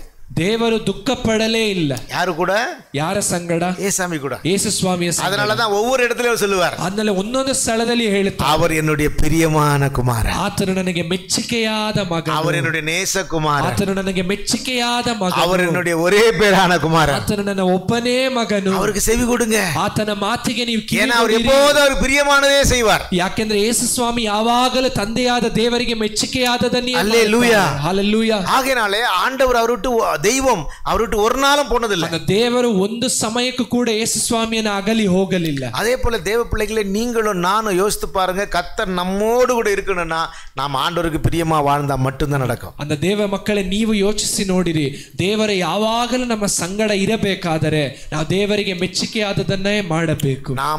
நம்மோடு கூட தெய்வம் இருப்பாரானால், ದೇವರು ನಮ್ಮ ಸಂಗಡ ಇರುವುದಾದರೆ நாம் ஜெயமுள்ளவர்களாய் ಮುಂದೆ ನಾವು ಜಯಶಾಲಿಗಳಾಗಿ ಮುಂದೆ ಸಾಗಬಹುದು. அல்லேலூயா. ஹல்லேலூயா. அவர் நம்மை வெற்றியாய் நடத்துவார். ದೇವರು ನಮ್ಮನ್ನು ಜಯಶಾಲಿಗಳಾಗಿ நாம் கையிட்டு செய்கிற எல்லா காரியத்திலும் ஆசீர்வாதம் இருக்கும். ಕೈಗಳನ್ನಿಟ್ಟು ಮಾಡುವಂತ ಪ್ರತಿಯೊಂದು ಕಾರ್ಯದಲ್ಲಿಯೂ ಅಭಿವೃದ್ಧಿಯನ್ನು ಕಾಣಬಹುದು. அதான் ரகசியம். ಅದೇ ರಹಸ್ಯ. ஆண்டவர் நம்மை ஆசீர்வதிக்கிற ரகசியம் என்னன்னா, கர்த்தர் நம்மோடு இருக்கிறார். ದೇವರು ನಮ್ಮನ್ನು ಆಶೀರ್ವದಿಸುವ ರಹಸ್ಯವೇನು? ದೇವರು ನಮ್ಮ ಸಂಗಡ ಇದ್ದಾರೆ. ஈசாக்கு விதை விதைச்சான், ಈಸಾಕನು ಬೀಜವನ್ನ ಬಿತ್ತಿದ. அது விளையாத காலம். ಅದು ಬೆಳೆಯು ಕೊಡದೇ ಇರುವಂತ ಒಂದು ಅದು ಬರಗಾಲ. ಅದು ಬರಗಾಲ. அந்த காலத்துல விளையாது. ಸಮಯದಲ್ಲಿ ಅಲ್ಲಿ ಯಾವುದೇ ರೀತಿಯಾದ ಬೆಳೆಗಳು ಇರುವುದಿಲ್ಲ. எந்த தேசத்துல விளைச்சல் ಯಾವ ದೇಶದಲ್ಲೂ ಕೂಡ ಬೆಳೆಗಳಿರುವುದಿಲ್ಲ. ஈசாக்கு செஞ்சான். ಆದ್ರೆ ಈಸಾಕನು ಬೀಜವನ್ನ ಬಿತ್ತಿದ. ஆசீர்வதிச்சார். ದೇವರ ಆಶೀರ್ವಾದ. இது ஜனங்க வந்து பாக்குறாங்க. ಜನರು ಬಂದು ನೋಡುತ್ತಾರೆ. இது தேவனுடைய ஆசீர்வாதம். ದೇವರ ಆಶೀರ್ವಾದ. அவங்க சொல்றாங்க, இது கர்த்தரோடு கூட இருக்கிறாரு. ಹೇಳ್ತಾರೆ, ದೇವರನ್ನ ಸಂಗಡ ಇದ್ದಾರೆ. ನಷ್ಟத்துக்கு காரணம் என்ன தெரியுமா? ನಮ್ಮ ನಷ್ಟಕ್ಕೆ ಕಾರಣ ಏನು ಗೊತ್ತಾ? ஆண்டவர் நம்மோடு கூட இல்ல. ದೇವರ ನಮ್ಮ ಜೊತೆಯಲ್ಲಿ ಇಲ್ಲ. அப்ப ஆண்டவருக்கு இன்னும் பிரியமா நம்ம வாழணும். ನಾವು ಇನ್ನೂ ದೇವರಿಗೆ ಮೆಚ್ಚುಗೆಯಾಗಿ ನಡೆದುಕೊಳ್ಳಬೇಕು. ஆண்டவர் நம்ம கூட இருப்பாரானா? ಕಾರಣ ದೇವರು ನಮ್ಮ ಸಂಗಡ ಇರುವುದಾದರೆ. நீங்க வறட்சியான காலத்துல விதைச்சால கர்த்தர் அதை விளைய செய்வார். ಬರಗಾಲದಲ್ಲಿ ಬಿತ್ತಿದರೂ ಕೂಡ ಅದನ್ನು ದೇವರು ಬೆಳೆಯಿಸುತ್ತಾರೆ. அல்லேலூயா. அல்லேலூயா. அல்லேலூயா. அல்லேலூயா. அதனால தான் இயேசுசாமி சொல்றாரு, ಅಂದರೆ ಯೇಸು ಸ್ವಾಮಿ ಹೇಳುತ್ತಾರೆ, அவர் என்னோடு கூட எப்பொழுதும் இருக்கிறார். ತಂದೆಯಾದ ದೇವರು ಯಾವಾಗಲೂ ನನ್ನ ಸಂಗಡ ಇದ್ದಾರೆ. என்னை தனியே இருக்க விட்டதே ಇಲ್ಲ. ಒಬ್ಬಂಟಿಗನಾಗಿ ಬಿಡಲೇ ಇಲ್ಲ. நாமும் ஆண்டவருக்கு பிரியமா இருக்கிறோம். ನಾವು ದೇವರಿಗೆ ಮೆಚ್ಚುಗೆಯಾಗಿ ನಡೆದುಕೊಳ್ಳೋಣ. இயேசுசாமி அவர் எப்படி இருந்தார்னா, தேவனுக்கு மனமகிழ்ச்சியா இருந்தார்னு சொல்லப்பட்டிருக்கு. ವಾಕ್ಯ ಹೇಳುತ್ತದೆ, ಯೇಸು ಸ್ವಾಮಿ ದೇವರಿಗೆ ಬಹಳ ಒಂದು ಮೆಚ್ಚುಗೆಯಾಗಿ ಅವರ ಮನಸ್ಸಿಗೆ ಸಂತೋಷವನ್ನು ಉಂಟು ಮಾಡುವ. ஞானோக்திகள் நீதிமொழிகள் 8ஆம் அதிகாரத்துல 30ஆம் வசனம். 8ஆம் அதிகாரம் 30ஆம் வசனம். ಜ್ಞಾನೋಕ್ತಿಗಳ ಪುಸ್ತಕ 8ನೇ ಅಧ್ಯಾಯದ 30ನೇ ವಚನ. ನಾನು ಆತನ ಹತ್ತಿರ ಶಿಲ್ಪಿಯಾಗಿದ್ದುಕೊಂಡು ಪ್ರತಿದಿನವೂ ಆನಂದಿಸುತ್ತಾ ಯಾವಾಗಲೂ ಆತನ ಮುಂದೆ ವಿನೋದಿಸುತ್ತಾ ಆತನ ಭೂಲೋಕದಲ್ಲಿ ಉಲ್ಲಾಸಿಸುತ್ತಾ ಮಾನವ ಸಂತಾನದಲ್ಲಿ ಹರ್ಷಿಸುತ್ತಾ ಇದ್ದೆನು. 30ஆம் வசனம். நான் அவர் அருகே செல்ல பிள்ளையா இருந்தேன், நித்தம் அவருடைய மன மகிழ்ச்சியா இருந்தேன். கரெக்டா? கவனிங்க, யார் மன மகிழ்ச்சியா இருந்தாரு? ಯಾರು ತಂದೆಯಾದ ದೇವರಿಗೆ ಮೆಚ್ಚುಗೆಯಾಗಿದ್ದರು? ஆஃபாய்ச்சு. யாரு மன மகிழ்ச்சியா இருந்தது? ಯಾರು ತಂದೆಯಾದ ದೇವರಿಗೆ ಮೆಚ್ಚುಗೆಯಾಗಿದ್ದರು? ஆண்டவராகிய இயேசு கிறிஸ்து. ಕರ್ತನಾದಂತ ಯೇಸು ಕ್ರಿಸ್ತನು ஆண்டவருக்கு மகிழ்ச்சியா இருந்தாரா? ದೇವರಿಗೆ ಮೆಚ್ಚುಗೆಯಾಗಿದ್ದರು. ஆகையினாலதான், ಆದುದರಿಂದಲೇ ஆண்டவராகிய இயேசு தேவன் எப்போது இயேசுவோடு கூட இருந்தார். ಕರ್ತನಾದ ದೇವರು ಯಾವಾಗಲೂ ಯೇಸು ಸ್ವಾಮಿಯ ಸಂಗಡ ಇರುತ್ತಾರೆ. அல்லேலூயா. அல்லேலூயா. அப்ப இயேசுவோடு கூட அவர் இருந்ததனாலதான் ಯೇಸು ಸ್ವಾಮಿಯ ಸಂಗಡ ಇದ್ದದರಿಂದ ஆண்டவர் பெரிய அற்புதங்களை செய்தார். ದೇವರು ದೊಡ್ಡ ಅದ್ಭುತಗಳನ್ನ ಮಾಡಿದರು. அல்லேலூயா. அல்லேலூயா. அல்லேலூயா. அல்லேலೂಯಾ. அப்ப சொல்றாரு, என்னை விசுவாசிக்கிறவன் என்னை காட்டிலும் பெரிய காரியம் செய்வான். ಯೇಸು ಸ್ವಾಮಿ ಹೇಳ್ತಾರೆ, ನನ್ನನ್ನು ನಂಬುವವನು ನನಗಿಂತಲೂ ದೊಡ್ಡ ಅದ್ಭುತಗಳನ್ನ ಮಾಡುತ್ತಾನೆ. ஆமென். அல்லேலூயா. Hallelujah. கர்த்தர் உங்களை கொண்டு பெரிய காரியம் செய்ய முடியும். ದೇವರು ನಿಮ್ಮನ್ನ ತೆಗೆದುಕೊಂಡು ದೊಡ್ಡ ಕಾರ್ಯಗಳನ್ನು ಮಾಡುವುದಕ್ಕೆ ಸಾಧ್ಯ. ஆண்டவருக்கு பிரியமா வாழுங்க. ದೇವರಿಗೆ ಮೆಚ್ಚುಗೆಯಾಗಿ ನಡೆದುಕೊಳ್ಳಿರಿ. மனுஷனை பிரியப்படுத்த விருப்பப்படாதீங்க. ಮನುಷ್ಯರನ್ನ ಮೆಚ್ಚಿಸುವುದಕ್ಕೆ ಬಯಸಬೇಡಿರಿ. சரியா? கர்த்தரை பிரியப்படுத்தினா மட்டும்தான் நமக்கு ஆசீர்வாதம். ಕರ್ತನನ್ನ ಮೆಚ್ಚಿಸಿದರೆ ಮಾತ್ರ ನಮಗೆ ಆಶೀರ್ವಾದ. மனுஷனை பிரியப்படுத்த போற ஒவ்வொரு முறை நமக்கு தோல்வி கிடைக்கும். ಮನುಷ್ಯನನ್ನ ಮೆಚ್ಚಿಸುವುದಕ್ಕೆ ಹೋಗುವ ಪ್ರತಿಯೊಂದು ಬಾರಿಯೂ ನಮಗೆ ಸೋಲನ್ನು ನಾವು ಕಾಣುತ್ತೇವೆ. கர்த்தரை மகிமை பிரியப்படுத்துகிற ஜனங்களுக்கு, கர்த்தருக்கு பிரியமா இருக்கிற ஜனங்களுக்கு, அவர்களுக்கு எதிரிகளுக்கு முன்பாக, மனுஷருக்கு முன்பாக தலையை உயர்த்தி வைப்பார். ಕರ್ತನನ್ನ ಮೆಚ್ಚಿಸುವಂತ ಜನರನ್ನ ಶತ್ರುಗಳ ಮುಂದೆ ಅವರ ತಲೆಯನ್ನು ದೇವರು ಮೇಲೆತ್ತುತ್ತಾರೆ. அல்லேலூயா. ಹಲ್ಲೆಲೂಯಾ. உங்களை ஆசீர்வதிப்பார். ದೇವರು ನಿಮ್ಮನ್ನು ಆಶೀರ್ವದಿಸುತ್ತಾರೆ. நான்காவதாக ನಾಲ್ಕನೆಯದಾಗಿ சங்கீதம் 44:3 ಕೀರ್ತನೆಗಳ ಪುಸ್ತಕ 44ನೇ ಅಧ್ಯಾಯದ 3ನೇ ವಚನ. அவர்கள் தங்கள் பட்டயத்தால் தேசத்தை கட்டிக்கொள்ளவில்லை, அவர்கள் புயம் அவர்களை ரட்சிக்கவில்லை, நீர் அவர்கள் மேல் பிரியமாயிருந்தபடியால் உம்முடைய வலதுகரம், உம்முடைய புயம், உம்முடைய முகத்தின் பிரகாசமும் ಅವರುಗಳೇ ರಕ್ಷಿಸುತ್ತದೆ. ನಮ್ಮ ಪಿತೃಗಳಿಗೆ ಕತ್ತಿಯೇ ಈ ದೇಶವನ್ನು ಸ್ವಾಧೀನ ಮಾಡಿ ಕೊಡಲಿಲ್ಲ, ಅವರ ಭುಜಬಲವೇ ಅವರಿಗೆ ಜಯ ಕೊಡಲಿಲ್ಲ. ನಿನ್ನ ಭುಜಬಲ, ಹಸ್ತ, ಪ್ರಸನ್ನತೆ ಇವೇ ಅವರಿಗೆ ಜಯವನ್ನು ಉಂಟು ಮಾಡಿದವು. ಆಮೆನ್. ಹಲ್ಲೆಲೂಯಾ. ಅವರಿಗಿತ್ತಲ್ಲ, ಅದಾ ಜಯಂ ತಂದವರು ಯೇಸು, ಜಯವನ್ನ ಅನುಗ್ರಹಿಸಿದವರು ಯೇಸು ಸ್ವಾಮಿ. அவர்கள் குதிரை இல்லையா, ரதங்களையும் குதிரையின் மேல நம்பிக்கை வைத்திருக்கிறாங்க. ಜನರುಗಳು ರಥಗಳ ಮೇಲೆ, ಕುದುರೆಗಳ ಮೇಲೆ ಭರವಸೆಯನ್ನು ಇಡುತ್ತಾರೆ. அவங்க முறிந்து விழுந்தாங்க, ಆದರೆ ಅವರಾದರೂ ಕೆಳಗೆ ಬಿದ್ದು ಹೋಗುತ್ತಾರೆ. நாங்களோ எழுந்து நிமிர்ந்து நின்றோம். ನಾವಾದರೂ ಎದ್ದು ನಿಂತಿದ್ದೇವೆ. ஏன்னா நாம் கர்த்தரை ಕಾರಣ நம்புகிறோம். ನಾವು ದೇವರನ್ನ ನಂಬುವುದರಿಂದ. அல்லேலூயா. அல்லேலூயா. இல்லையா, அவர்கள் கத்தியினாலேயோ பட்டயத்தினாலேயோ பிரயாசத்தினாலேயோ அந்த ஆசீர்வாதத்தை பெற்றுக்கொள்ளல. ಇಸ್ರೇಲ್ ಜನರು ಕತ್ತಿಗಳಿಂದಲೋ ತಮ್ಮ ಪ್ರಯಾಸದಿಂದಲೋ ತಮ್ಮ ಭುಜಬಲದಿಂದಲೋ ಅವರ ದೇಶವನ್ನು ಸ್ವಾಧೀನ ಮಾಡಿಕೊಳ್ಳಲಿಲ್ಲ. ஆண்டவருக்கு பிரியமா இருந்தபடியாலே, ದೇವರಿಗೆ ಮೆಚ್ಚುಗೆಯಾಗಿದ್ದರಿಂದ ஆண்டவர் அவர்களை ஆசீர்வதிச்சார். ದೇವರು ಅವರನ್ನು ಆಶೀರ್ವದಿಸಿದರು. உங்களுடைய உயர்வுக்கு, உங்களுடைய ஆசீர்வாதத்திற்கு, உங்களுடைய மேன்மைக்கு காரணம் உங்களுடைய ஞானமோ, உங்களுடைய படிப்போ, உங்களுடைய திறமையே கிடையாது. ನಿಮ್ಮ ಉದ್ಧಾರಕ್ಕೂ ನಿಮ್ಮನ್ನ ದೇವರ ಶ್ರೇಷ್ಠರಾಗಿ ಮಾಡುವುದಕ್ಕೂ ಕಾರಣ ನಿಮ್ಮ ಬಳಿಯಲ್ಲಿರುವಂತಹ ಜ್ಞಾನವೋ, ವಿದ್ಯಾಭ್ಯಾಸವೋ, ನಿಮ್ಮ ಆಲೋಚನೆಗಳು ಅಲ್ಲ. சரியா?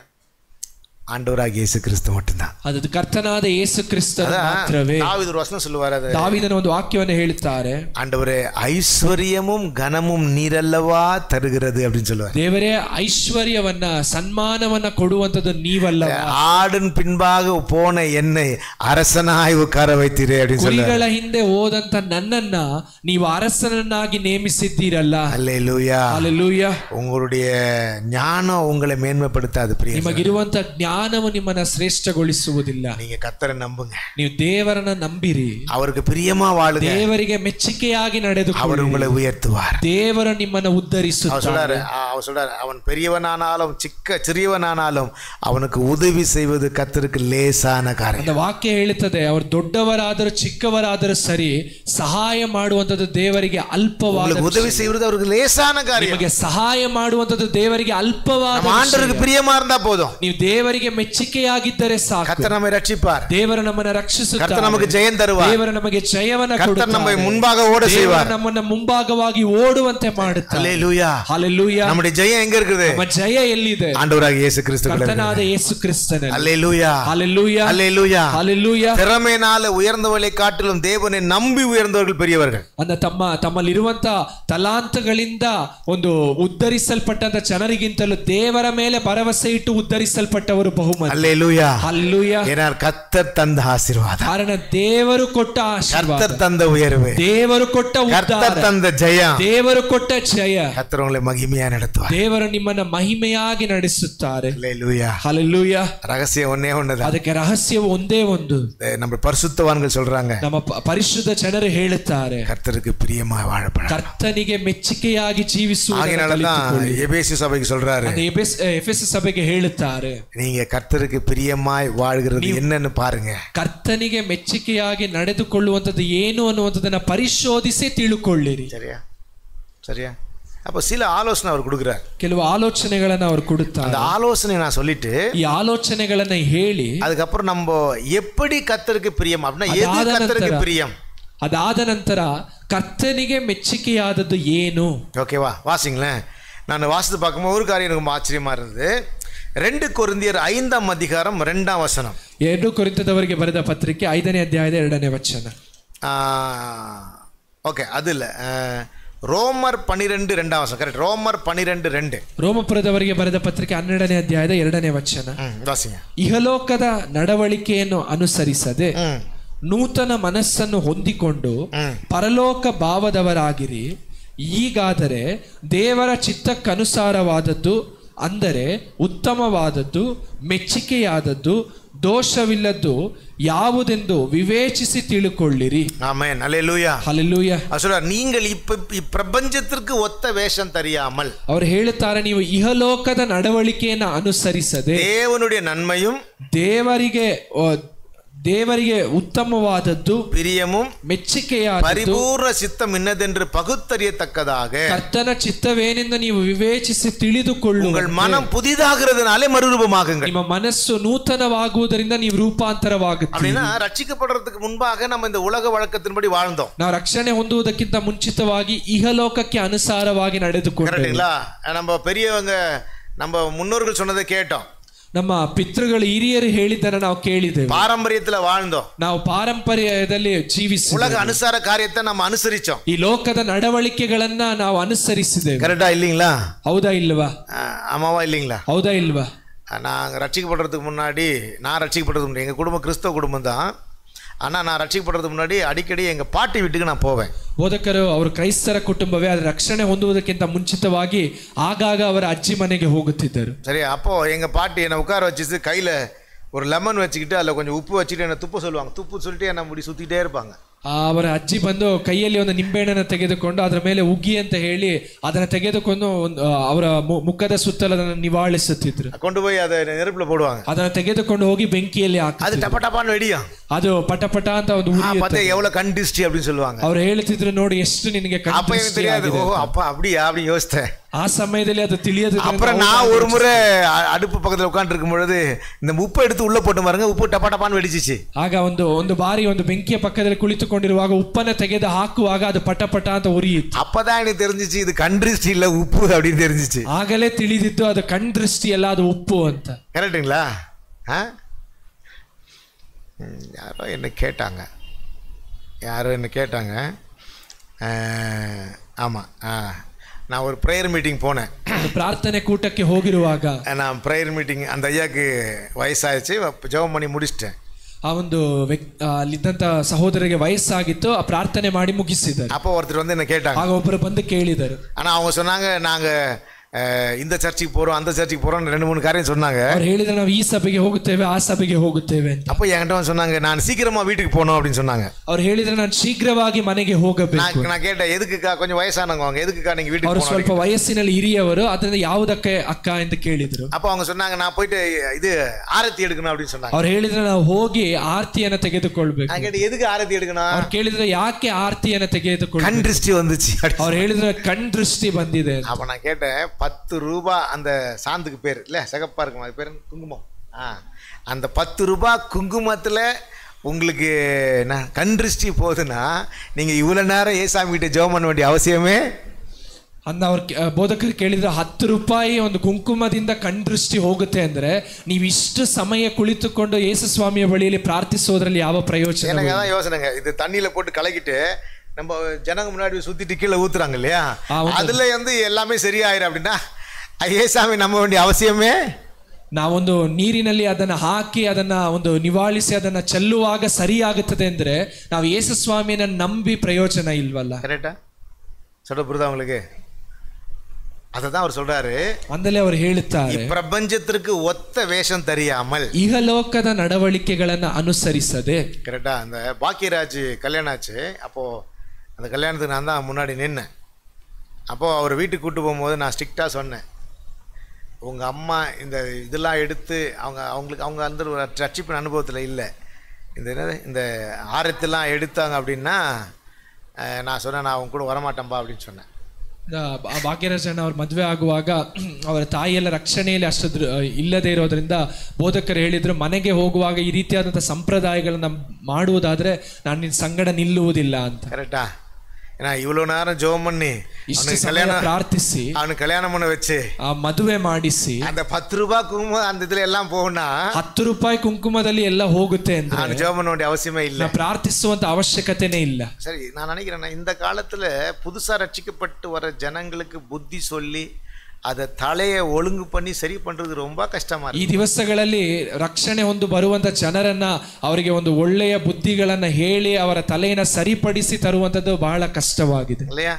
அது கொஞ்சம் கொஞ்சம் ஒட்டிட்டு இருக்குன்னு நினைக்கிறேன். ಅದು ಸ್ವಲ್ಪ ಸ್ವಲ್ಪ ಅಲ್ಲಿ ಅಂಟಿಕೊಂಡಿರುತ್ತದೆ ಎಂದು ನೆನೆಸುತ್ತೇವೆ. கரெக்ட்டுங்களா?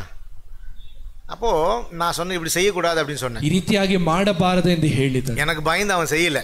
ಅವ್ರಿಗೆ ಭಯಪಟ್ಟು ಅದನ್ನ ಮಾಡಲಿಲ್ಲ. நான் சொல்ல போறதா உங்களுக்கு, ஒரு காலத்துல நாம இப்படி வாழ்ந்தோம், ಒಂದು ಸಮಯದಲ್ಲಿ ನಾವು ಈ ರೀತಿಯಾಗಿ ಜೀವಿಸಿದ್ದೇವೆ. ஆனா இப்ப கர்த்தருக்கு பிரிய என்னன்னு நமக்கு தெரிஞ்சிருச்சு. ಈಗ ದೇವರಿಗೆ ಮೆಚ್ಚುಗೆ ಏನು ಅನ್ನುವಂಥದ್ದು ನಮಗೆ ಗೊತ್ತು. அவர் எதை விரும்புறாரு? ದೇವರು ಯಾವುದನ್ನ ಬಯಸುತ್ತಾರೆ?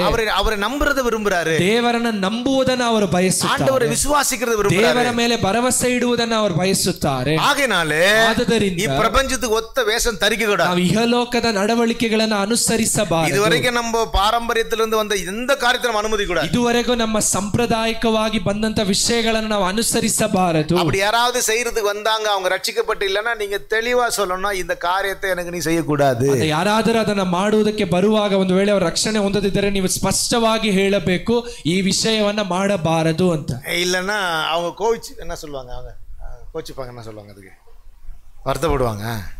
நம்ம பாஷை இல்லையா, என்ன பண்ணுவாங்க கன்னடத்தில் என்ன பண்ணுவாங்க சொல்லுயா, கோபிஸ்கோ போட்டோம் நல்லது தானே.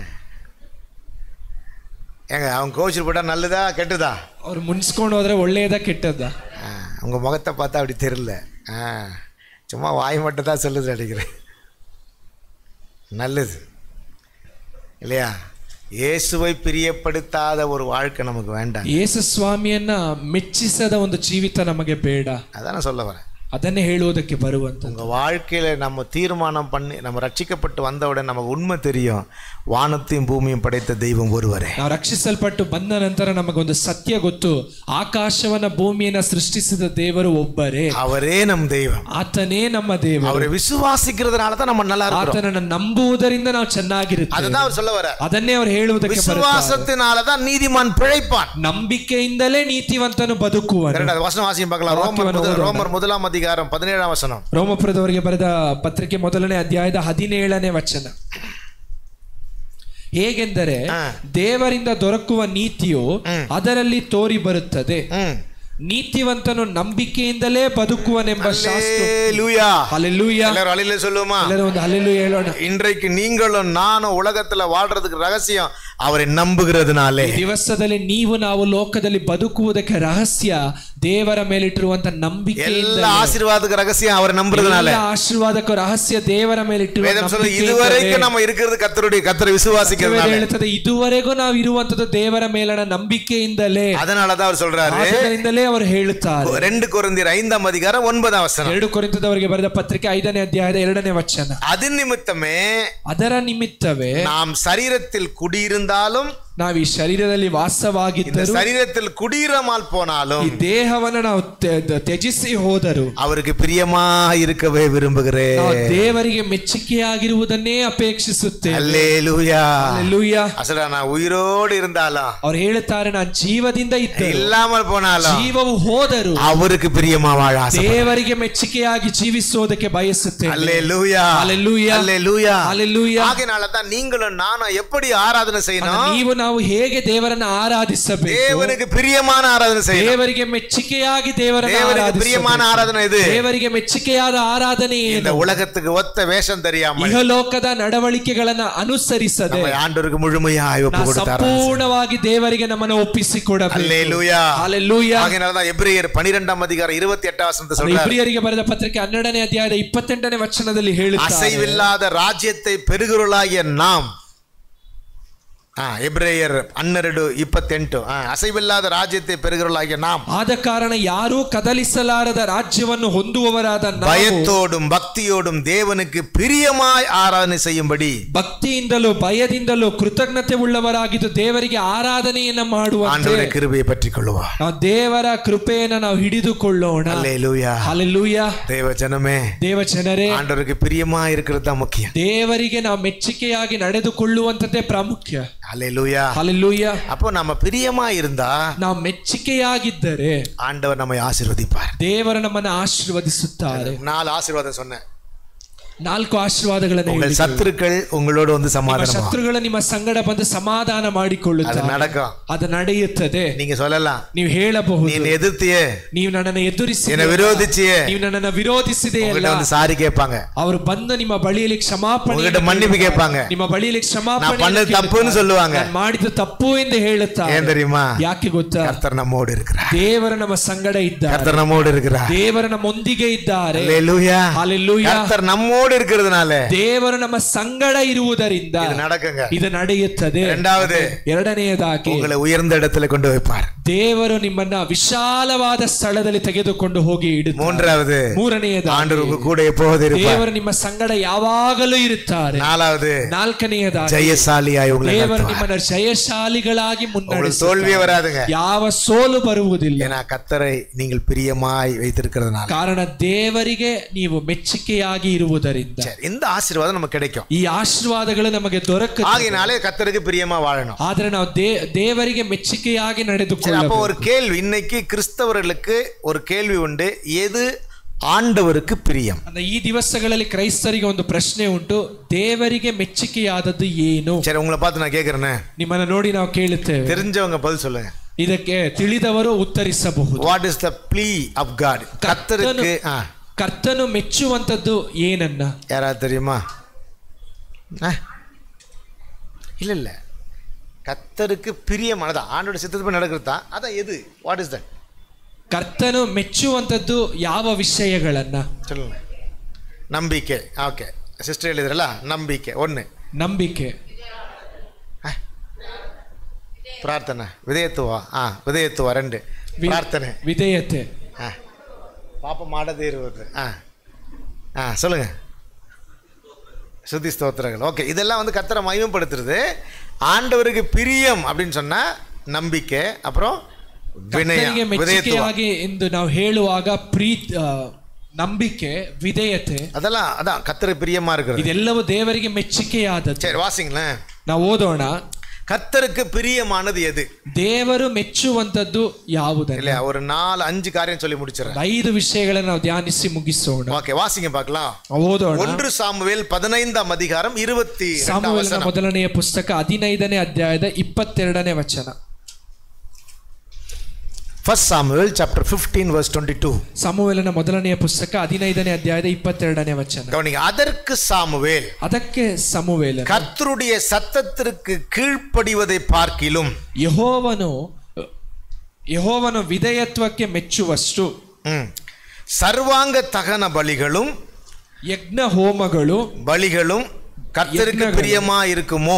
ಇದು ದೇವರಿಗೆ ಮೆಚ್ಚುಗೆಯಾಗಿ ಇರುತ್ತದೋ? பலியை பார்க்கிலும் கீழ்ப்படிதலும், ಯಜ್ಞವನ್ನು ಅರ್ಪಿಸುವುದಕ್ಕಿಂತ ஆட்டுக்கடாக்களின் நினத்தை பார்க்கிலும் செவி கொடுத்தலும் உத்தமம். ಟಗರುಗಳ ಕೊಬ್ಬಿಗಿಂತ ವಿಧೇಯತ್ವವು ವಿಶೇಷವಾಗಿದೆ. அல்லேலூயா, அல்லேலூயா. கரெக்டா? எது ஆண்டவருக்கு பிரியம்? ದೇವರಿಗೆ ಮೆಚ್ಚುಗೆಯಾದದ್ದು ಏನು? இல்லையா? ಸರ್ವಾಂಗ தகன பலி இல்ல. ದೇವರಿಗೆ ಮೆಚ್ಚುಗೆಯಾದದ್ದು ಬಂದು ಯಜ್ಞ ಹೋಮಗಳಲ್ಲ. ஆண்டவருக்கு ஆராதனை செய்யறது இல்ல. ದೇವರಿಗೆ ಮೆಚ್ಚುಗೆಯಾದದ್ದು ಆರಾಧಿಸುವಂತದ್ದಲ್ಲ. ஆண்டவரை துதிக்கிறது இல்ல. ದೇವರನ್ನ ಸ್ತುತಿಸುವಂತದ್ದಲ್ಲ. கீழ்ப்படிதலும், ದೇವರಿಗೆ ವಿಧೇಯರಾಗುವುದು, செவி கொடுத்தலும், ದೇವರ ಮಾತಿಗೆ ಕಿವಿಗೊಡುವಂತದ್ದು. சரியா? ஆனா ಜನರು என்ன நினைச்சுக்கிறாங்கன்னா, ಜನರು ಏನೆಂದು ನೆನೆಸುತ್ತಾರೆ, நான் சர்ச்சுக்கு போய் ஸ்தோத்திரம் பண்ணா போதும், ಸಭೆಗೆ ಹೋಗಿ ಸ್ತೋತ್ರ ಮಾಡಿದ್ರೆ ಸಾಕು, ஜெபம் பண்ணா போதும், ಪ್ರಾರ್ಥಿಸಿದ್ರೆ ಸಾಕು, ஆராதிச்சா போதும், ಆರಾಧಿಸಿದ್ರೆ ಸಾಕು.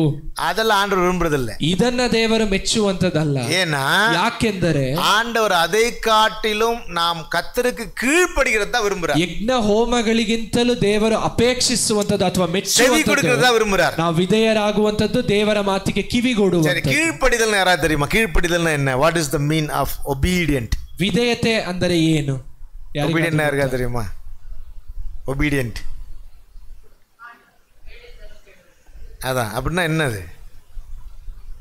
சரி, நாம் சொல்கிறது ஏன் கேட்குறதில்ல அது தெரியுமா? ஏன் கேட்க மாட்டோம்? ನಾವು ಹೇಳುವುದನ್ನು ಯಾಕೆ ಕೇಳುವುದಿಲ್ಲ? ஏன் கேட்குறதில்ல? ನಾವು ಯಾಕೆ ಕೇಳುವುದಿಲ್ಲ?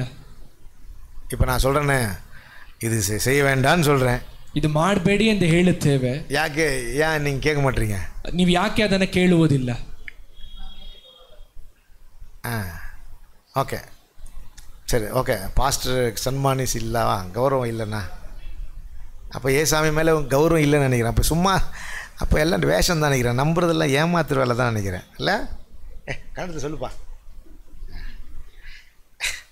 இப்போ பாஸ்டர் பேச்சை ஏன் கேட்கல அப்படின்னா, பாஸ்டர் நாங்கள் என்ன செய்யறதில்ல, ಮದಿಕ್ಕಿರೋದಿಲ್ಲ. ಸೇವಕರ ಮಾತನ್ನ ಯಾಕೆ ನಾವು ಕೇಳುವುದಿಲ್ಲ ಅಂದ್ರೆ ನಾವು ಗೌರವಿಸುವುದಿಲ್ಲ. அப்ப ஏசாமி பேச்சை ஏன் நீங்க கேக்குறது, நம்ம கேக்குறதில்ல? ಯೇಸು ಸ್ವಾಮಿಯ ಮಾತನ್ನ ನಾವು ಯಾಕೆ ಕೇಳುವುದಿಲ್ಲ? ஏசாமி மதிக்கிறதில்ல, ಕಾರಣ ಯೇಸು ಸ್ವಾಮಿಯನ್ನ ಗೌರವಿಸುವುದಿಲ್ಲ. ಕರೆಕ್ಟಾನೆ? ಸರಿನಾ? அவர் மதிக்காம சோத்திரம் பண்ணி என்ன பிரயோஜನ? ಅವರನ್ನ ಗೌರವಿಸದೆ ನಾವು ಸ್ತೋತ್ರಗಳು ಹೇಳಿ ಏನು ಪ್ರಯೋಜನ? இப்போ ஒருத்தர் மதிக்கல, ನಾವು ಒಬ್ಬರನ್ನ ಗೌರವಿಸುತ್ತಿಲ್ಲ, அவரை விஷ் பண்ணி என்ன பிரயோಜನ? ಅವರನ್ನ ನಾವು ವಂದಿಸಿ ಪ್ರಯೋಜನ ಏನು? சொல்ல புரியுதா உங்களுக்கு? ஏன் நம்ம கீழ்ப்படிய மாட்டோம்? ನಾವು ಯಾಕೆ ವಿಧೇಯರಾಗುವುದಿಲ್ಲ? சரியா கவனிங்களேன். கீழ்ப்படியாமைக்கு ஒரு காரணம், ನಾವು ವಿಧೇಯರಾಗದೇ ಇರುವುದಕ್ಕೆ ಒಂದು ಕಾರಣ நம்முடைய மனசுல இருக்கிற விருப்பம், ನಮ್ಮ ಮನಸ್ಸಿನಲ್ಲಿರುವಂತ ಆಸೆ. சரியா? சுய விருப்பம், ಸ್ವ ಆಸೆಗಳು. கீழ்ப்படிதல்னா, ವಿಧೇಯತೆ ಎಂದರೆ நம்மை ஒப்பு கொடுக்கிறது தான் கீழ்ப்படிதல். ನಮ್ಮನ್ನು ಒಪ್ಪಿಸಿ ಕೊಡುವಂತದ್ದು ವಿಧೇಯತೆ. சரியா? முழு மனசோடு கீழ்ப்படிதல், ಪೂರ್ಣ ಮನಸ್ಸಿನಿಂದ ನಾವು ವಿಧೇಯರಾಗಬೇಕು. இப்போ தெய்வம் வந்து ஏசாமிட்ட சொல்றாரு, ஏசாமி வந்து நமக்காக கல்வாரி சிலுவையில் அவர் வேதனை அனுபவிச்சு பாடுபட்டு ரத்த சிந்தனை. அப்படின்னா அவருடைய பாடு வந்து மகா கொடூரம், அது நம்ம யாருக்கும் நடக்காது. ஆனால் ஆண்டவருக்கு ஒப்பு கொடுக்கும் பொழுது அவர் அதை பிரியமாக ಏற்றுಕೊಂಡಾர். ಯೇಸು ಸ್ವಾಮಿ ನಮಗಾಗಿ ಬಂದು ಬಲಿಯಾದಂಥದ್ದು ಅದು ಬಹಳ ಒಂದು ಘೋರವಾದಂಥ ಒಂದು ವಿಷಯ.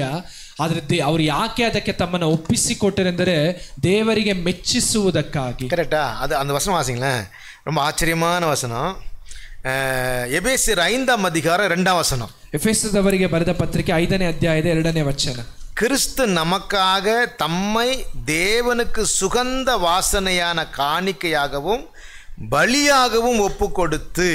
அப்போ ஆண்டவராகிய இயேசு கிறிஸ்து பிதாவாகிய தேவனுக்கு தன்னை பலியாய் ஒப்பு கொடுத்தார். ಕರ್ತನಾದಂತ ಯೇಸು ಕ್ರಿಸ್ತನು ತಂದೆಯಾದ ದೇವರಿಗೆ ತಮ್ಮನ್ನ ಬಲಿಯಾಗಿ ಒಪ್ಪಿಸಿಕೊಟ್ಟರು. அதான் கீழ்ப்படிதல், ಅದೇ ವಿಧೇಯತೆ. கரெக்டா?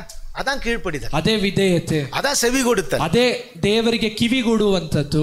அப்போ யார் செவி கொடுக்க முடியும்? ನಾವು ಯಾರು ದೇವರ ಮಾತನ್ನ ಕೇಳುವುದಕ್ಕೆ ಸಾಧ್ಯ? பூரணமாய் கீழ்ப்படிய முடியும்? ಯಾರು ದೇವರಿಗೆ ವಿಧೇಯರಾಗುವುದಕ್ಕೆ ಸಾಧ್ಯ? ஆண்டவருக்கு தன்னை பலியாய் ஒப்பு கொடுத்தவங்க தான். ದೇವರಿಗೆ ತಮ್ಮನ್ನ ಬಲಿಯಾಗಿ ಒಪ್ಪಿಸಿಕೊಡುವವರ ಮಾತು. அதுதான் ரோமர் 12ஆம் அதிகாரத்தில் சொல்றார். ಅದೇ ರೋಮಪುರದವರಿಗೆ ಬರೆದ ಪತ್ರಿಕೆ 12ನೇ ಅಧ್ಯಾಯದಲ್ಲಿ ಹೇಳ್ತಾರೆ. அந்த முதலாம் வசனம் வாசிங்களேன். ಆ ಮೊದಲನೇ ವಚನವನ್ನು ನಾವು ಓದೋಣ. அந்த முதலாம் வசனம், ಮೊದಲನೆಯ ವಚನ. ಆದದರಿಂದ ಸಹೋದರರೇ, ದೇವರ ಕನಿಕರವನ್ನು ನಿಮ್ಮ ನೆನಪಿಗೆ ತಂದು ನಿಮ್ಮನ್ನು ಬೇಡಿಕೊಳ್ಳುವುದೇನೆಂದರೆ, ನೀವು ನಿಮ್ಮ ದೇಹಗಳನ್ನು, நம்முடைய சரீரத்தை ದೇವರಿಗೆ ಮೀಸಲಾಗಿಯೂ ಮೆಚ್ಚಿಕೆಯಾಗಿಯೂ ಇರುವ ಸಜೀವ ಯಜ್ಞವಾಗಿ ಅರ್ಪಿಸಿರಿ. ಸಜೀವ ಯಜ್ಞ தெரியுமா அர்த்தம்? ಸಜೀವ ಯಜ್ಞ ಅಂದ್ರೆ ಅರ್ಥ ಗೊತ್ತಾ? ಜೀವ ಬಲಿಯ ಒಪ್ಪು ಕೊಡಕಣಮ್ಮ. ಅಂದ್ರೆ ನಾವು ಬದುಕಿ ನಮ್ಮ ಜೀವವನ್ನ ದೇವರಿಗೆ ಒಪ್ಪಿಸಿ ಕೊಡುವಂತದ್ದು. புரியுதா உங்களுக்கு?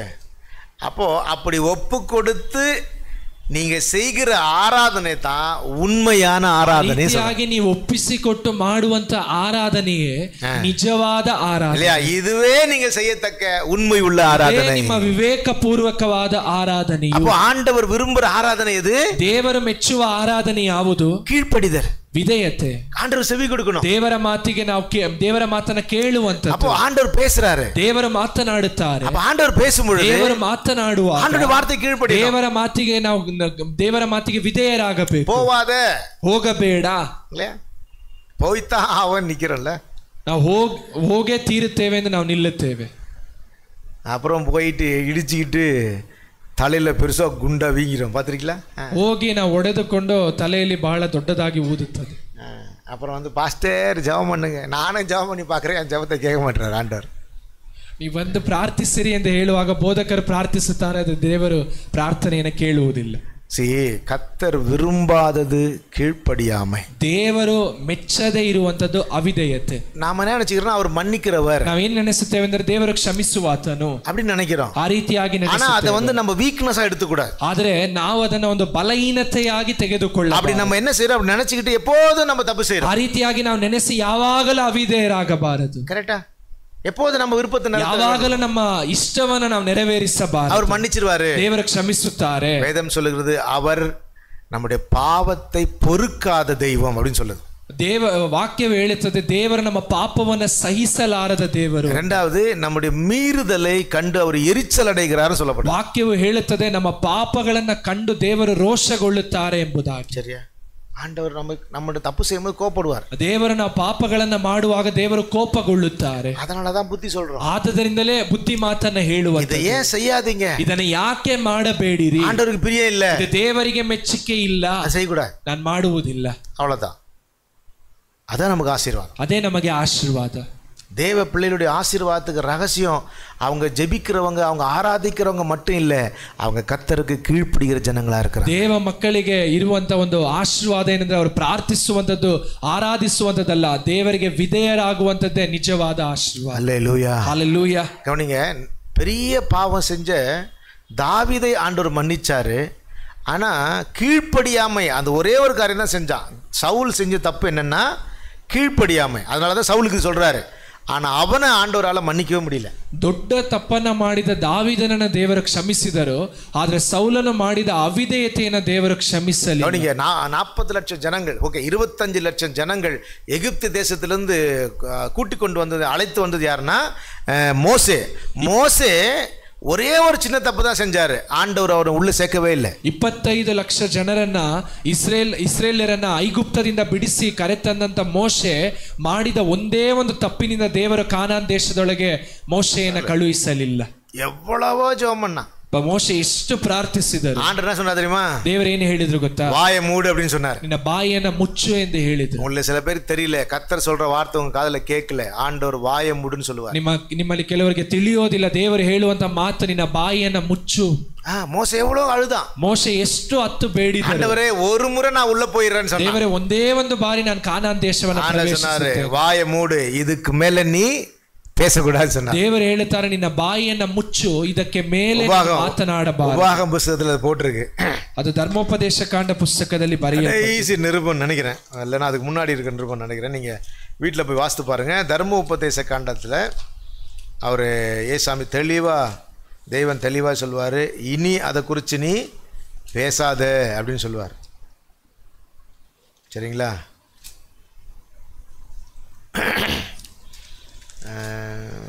அது நீங்கள் வீட்டில் போய் படிச்சிங்கன்னா உங்களுக்கு தெரியும். ஓகே, சரி, அது நான் நீங்கள் வீட்டில் போய் வாசித்து பாருங்க, உங்களுக்கு தெரியும். அவர் சொல்லுவார், அமைதியாரு, பேசாதுன்னு சொல்லுவார். ದೇವರು ಹೇಳ್ತಾರೆ, ನೀನು ಮೌನವಾಗಿರು, ಮಾತನಾಡಬೇಡ. ஒரே ஒரு சின்ன தப்பு தான் செஞ்சான். ಒಂದೇ ಒಂದು ಚಿಕ್ಕ ஆண்டவர் சொன்னாரு, அதை பார்த்து பேசுன்னு சொன்னார். ದೇವರು ಹೇಳಿದ್ರೆ ನೀನು ಬಂಡೆಯನ್ನು ನೋಡಿ ಮಾತನಾಡು. ஆனா அவனே செஞ்சான். ಆದ್ರೆ ಮೋಶೆ ಏನು ಮಾಡಿದ್ರು? அடிச்சிட்டான். ಅದನ್ನ ಹೊಡೆದರು.